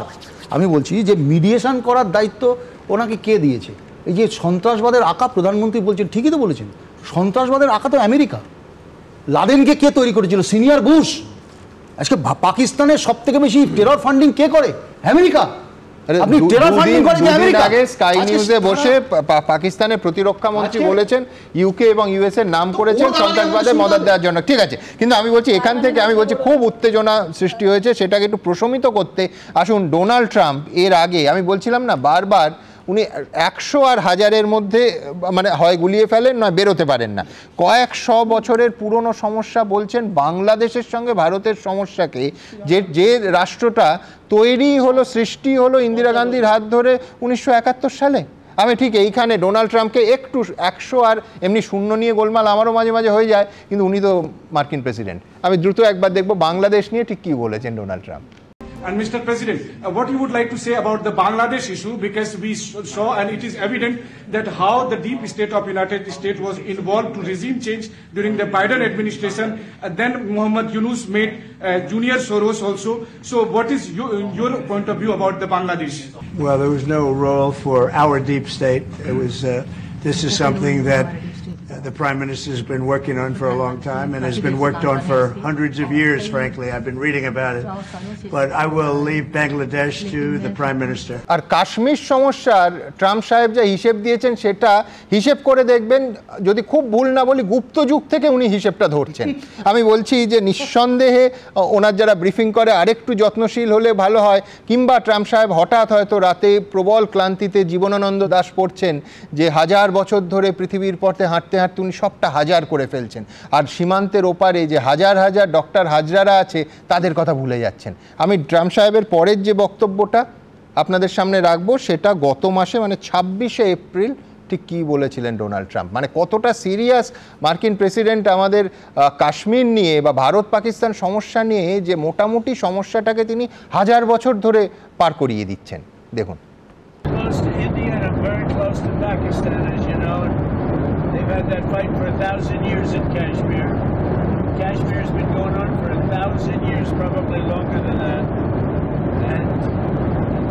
It's a bad one yesterday, though. That was a bad one. Over 30 people. Well, there have been tensions on that border for 1,500 years. So, you know, same as it's been. But they'll get it figured out one way or the other. মার্জনা করবেন, অডিওটা একটু খারাপ, তার কারণ বুঝতেই পারছেন তো, সীমান্ত সমস্যা 1000 আর 1500 কথার বললেন ডোনাল্ড ট্রাম্প, সুতরাং অত বছরের পুরনো ভিডিও তো রসিকতা বললাম। হ্যাঁ, ব্রিগেডিয়ার দাস, 2-4টে কথা বলবো। ইন্ডিয়ান এয়ারফোর্স, আমি তো এয়ারফোর্সের না আর্মির, ইন্ডিয়ান এয়ারফোর্স যেটা করেছে এই গত 4 দিনে সারা পৃথিবী চমকে গেছে। রাশিয়া চমকে গেছে, আমেরিকা চমকে গেছে, ইসরায়েল চলে গেছে। It is beyond there imagination যে আমাদের দেশের এয়ারফোর্সের এই ক্যাপাবিলিটি আছে। এই নিয়ে অনেক বই লেখা হবে, অনেক স্টাডি হবে। আপনাদের বলছি এটা একটা গর্ব করার দিন আজকে, একদম দায়িত্ব নিয়ে বলছি। আমি আর্মির হয়ে বলছি যে ইন্ডিয়ান এয়ারফোর্স আজকে দেখিয়ে দিয়েছে। মাঝে মাঝে মনে হয় এই ঝগড়া টগড়া দেখে যে ওই একটা দুটো যদি গোলাপ বেরিয়েও যেত তো কোনো খারাপ হতো না আর কি। হ্যাঁ, তাহলে ভারতবাসী বুঝতে পারতো যে এই সব দিনে সব কিছু করা উচিত না, কি পাইনি, কি করেছি, কি করিনি, খারাপ লাগে আমাদের। একটা কথা বলি, একটা সিজফায়ার সুমন কিছুক্ষণের জন্য ভাঙা হয়েছিল, এই নিয়ে অনেক বিতর্ক আছে। আমি আমার মতামত দিচ্ছি। দুটো গ্রুপ আছে। একটা গ্রুপ বলছে পাকিস্তানের কোনো জেনারেল কোর কমান্ডার তিনি শুনছিলেন না ওনার দেশের কথা, কারণ ওনার দেশের লোকেরা বলছে আমরা বন্ধ করাবো এটা। আরেকটা গ্রুপ আছে যে চায়না নাকি ডোনাল্ড ট্রাম্পের এই সব কিছুর কৃতিত্ব আমি নিয়ে নেব। এখানেও দেখা যায় কিন্তু অনেক লোকের মধ্যে, আমাদের দেশেও সব কিছুর কৃতিত্ব আমি নেব আর কি। হ্যাঁ, তো সেইখানে চায়না নাকি প্রচণ্ড রাগ করেছে এবং তারপরে কিছু আমাদের ডোভালের সাথে চায়নার ওয়াং ইয়ের কথাও হয়েছে এবং সেটা তা না হলে সেনার কৃতিত্ব সবসময় রাজনৈতিক দল নিতে চায়। হ্যাঁ, সেটাই আমি দেখছি, ইতিহাসে প্রমাণিত। আমি দেখছি এবং এটা আমি মানে সব পার্টির জন্য বলছি। আমি আমার না ব্যক্তি মানুষ হিসাবে পলিটিক্স করি না, অনেক প্রশ্ন আছে। হ্যাঁ, আমি প্রশ্নগুলো করি না, বাট আমার করতে ইচ্ছা। হিন্দি চিনি ভাই ভাই কে বলেছিল প্রথমে? এই 15,000 পিওকে উনি আজকে চাইছেন, পিওকেটা দিয়েছিল কে? হ্যাঁ, এমার্জেন্সি কে লাগিয়েছিল? এগুলো আমার প্রশ্ন। আমরা পলিটিক্সের মধ্যে ঢুকি না। আজকের দিনটাতে আপনাদের সেলিব্রেট করা উচিত ছিল যে আমার কথা শুনুন। আপনারা পলিটিক্স করুন, রাজনীতি করুন, যা ইচ্ছা করুন। যেদিনকে জল বন্ধ করেছিল, মানে জলের ওটা স্থগিত করেছিল, সেদিন যুদ্ধ ঘোষণা হয়েছিল। আমি আপনার স্টুডিওতে দাঁড়িয়ে বলেছিলাম আমি সাপোর্ট করছি ওটা। আর যেদিন ডিজিএমও পাকিস্তান ফোন করেছিল, একটু কথা বলবেন, ওই ফোনের ভিডিও রেকর্ডিং আছে, একদিন হয়তো আপনারা দেখতে পাবেন। আপনারা কি চাইছেন জানেন? যে নরেন্দ্র মোদী আপনাদের ফোন করে করে প্রত্যেকটা স্টেটমেন্ট দেবে। It doesn't happen that way. It doesn't happen that way. না না, ঠিক আছে, আমাকে বলতে দিন না, আপনি বললেন তো। আমাকে বলতে, I never interrupted you. You can't interrupt me. No, you can't. No, you can't interrupt me. Who declared? No, I will not let you speak. No, okay, you can't interrupt. Okay, no. Who gave this emergency to country? Chinese না, কোনো কথা না। শুনুন, না একেবারে না। এবার শুনুন, চাইনিজ ইকুইপমেন্ট এই প্রথম ভারতবর্ষ এক্সপোজ করলো। হ্যাঁ, এটা দেখবার দরকার আছে, এগুলো বোঝবার দরকার আছে। টার্কির ইকুইপমেন্ট এক্সপোজ করলো, এটা এক্সপোজ করলো। এতে একটা মেসেজ যাচ্ছে। আপনারা খালি লেগে আছেন ডোনাল্ড ট্রাম্প কি বলেছে, ডোনাল্ড ট্রাম্প কি বলেছে। আপনি এত কথা বলছেন, ওকে আপনাকে আমার জবাব দিন। রাহুল গান্ধী কি সই করেছিল শি জিনপিংয়ের সঙ্গে 2008-এ কি সই করেছিল? আজ অব্দি বলেনি। এমওইউ সই করেছিল Congress party and Chinese president. প্রধানমন্ত্রী সই করেছিল 9 বার।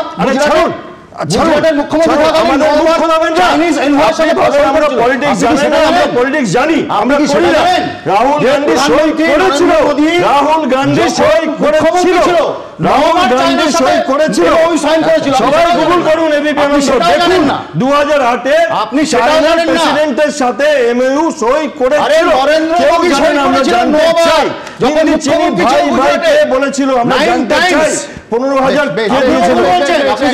দ্রুত আপনারা কি বলছেন? আপনারা জানেন আমাদের ভেরিফাইড এক্স অ্যাকাউন্ট সঙ্গে সুমন @IAM সুমন দে। প্রচুর মন্তব্য, দ্রুত কয়েকটা মন্তব্য নিয়ে নেব। শর্মিষ্ঠা দত্ত তিনি লিখছেন, পাকিস্তানকে বিশ্বাস নেই, উপযুক্ত ওষুধ প্রয়োগ প্রয়োজন।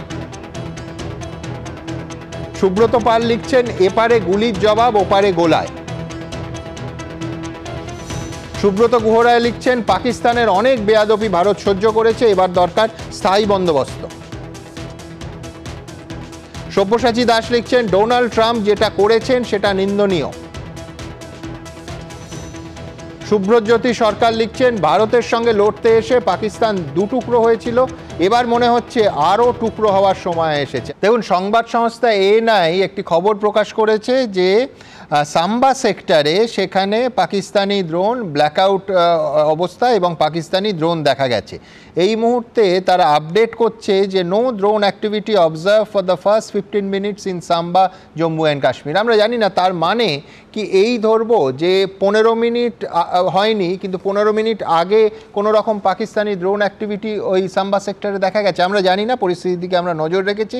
কিন্তু এখন হ্যাকারদের যুদ্ধে না পেরে হ্যাকারদের নাবাচ্ছে পাকিস্তান। একেবারে তারা একটা ভয়ঙ্কর ম্যালওয়্যার ব্যবহার করে সাইবার বিশেষজ্ঞদের মতে হোয়াটসঅ্যাপ, ফেসবুক এবং মেলের মাধ্যমে ভারতবর্ষের যে কোনো পেশার মানুষদের ব্যক্তিগত এবং ব্যাংকিং সংক্রান্ত অত্যন্ত গুরুত্বপূর্ণ ডেটা চুরি করে বিপাকে ফেলার চেষ্টা করছে আমাদের এই দেশকে। সতর্ক থাকতে হবে আমাদের প্রত্যেককে।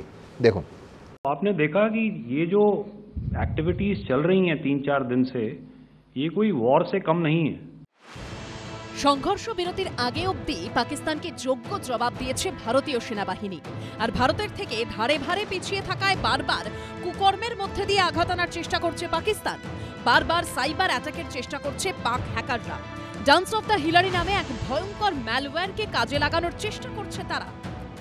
পাকিস্তানের সাইবার হ্যাকারদের কবলে কিন্তু আসতে চলেছে ভারতীয় নাগরিকরা, এবং সেই বিষয়ে ইতিমধ্যে সতর্ক করা হচ্ছে। যে বিষয়ে জানা যাচ্ছে যে হ্যাকাররা চেষ্টা করছে ভারতীয় নাগরিকদের তথ্য হাতিয়ে নেওয়ার, এবং এক্ষেত্রে কিন্তু পাঞ্জাব পুলিশ গোটা বিষয়ে সতর্ক করলো নাগরিকদের। এক্স হ্যান্ডেলে পাঞ্জাব পুলিশের তরফে সতর্ক করে বলা হয়েছে, পাকিস্তানের হ্যাকাররা ডান্স অফ দ্য হিলারি নামে একটি ভয়ঙ্কর ম্যালওয়্যার হোয়াটসঅ্যাপ, ফেসবুক, ইমেলের মাধ্যমে ছড়িয়ে দিয়ে ভারতীয়দের নিশানা করার চেষ্টা করছে। এই ম্যালওয়্যার আপনার ব্যাংকিং সংক্রান্ত তথ্য, পাসওয়ার্ড ও ব্যক্তিগত তথ্য হাতিয়ে নেওয়ার পাশাপাশি স্বয়ংক্রিয়ভাবে আপনার ডিভাইসের কন্ট্রোল নিয়ে নিতে পারে। কোনো অজানা লিংক বা সন্দেহজনক মেসেজে ক্লিক করবেন না। সতর্ক থাকুন, সুরক্ষিত থাকুন। কিভাবে dance of the Hillary malware ভারতীয়দের মোবাইলে ঢুকিয়ে দেওয়ার চেষ্টা চলছে? যে কোনো যুদ্ধের সময় আগে আমাদের ডিজিটাল অ্যাটাকটা হয়, এবং মানুষ এখন সমস্ত ভিডিও লিঙ্ক ক্লিক করছে। যেখান থেকেই একটা যুদ্ধ নিয়ে খবর আসছে, মানুষ সঙ্গে সঙ্গে ক্লিক করছে। যে মুহূর্তে ক্লিক করবে সেই মুহূর্তে কিন্তু মোবাইলটা কম্প্রোমাইজ হয়ে যাবে, হ্যাক হয়ে যাবে, এবং পুরো মোবাইলটার কন্ট্রোল কিন্তু হ্যাকার কাছে চলে আসবে। তাদের মেইন টার্গেট হচ্ছে তথ্য চুরি করা। মানে যদি কোনো ডিফেন্সের কোনো খবর পাওয়া যায় বা কোনো কনফিডেন্সিয়াল ডকুমেন্ট পাওয়া যায়। সাইবার বিশেষজ্ঞরা বলছেন, বাড়তি কৌতূহল দেখিয়ে অজানা ফাইল ডাউনলোড করলে গুপ্তচর বৃত্তি শুরু করে দেবে ডান্স অফ দ্য হিলারি। অনেকটা ভিডিও গেমের ধাঁচে এই ধরনের ম্যালওয়্যার ফাইল তৈরি করা হয়। ছবির সঙ্গে অ্যাটাচ করা হয় টেক্সট। সেই ফাইলে কেউ একবার ক্লিক করলে নিঃশব্দে ওই ম্যালওয়্যার সংশ্লিষ্ট ডিভাইসে ভাইরাস ইনস্টল করে দেয়।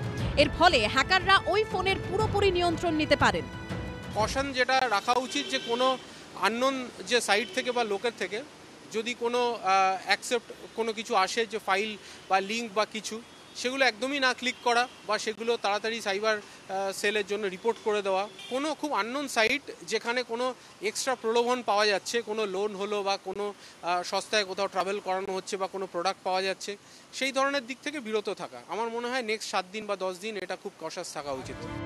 সপ্তাহ দুয়েক আগেও ভারতের ওপর সাইবার আক্রমণের চেষ্টা করেছিল পাকিস্তান। পার্থপ্রতিম ঘোষ, সুদীপ্ত আচার্য ও আবির ইসলামের রিপোর্ট, এবিপি আনন্দ।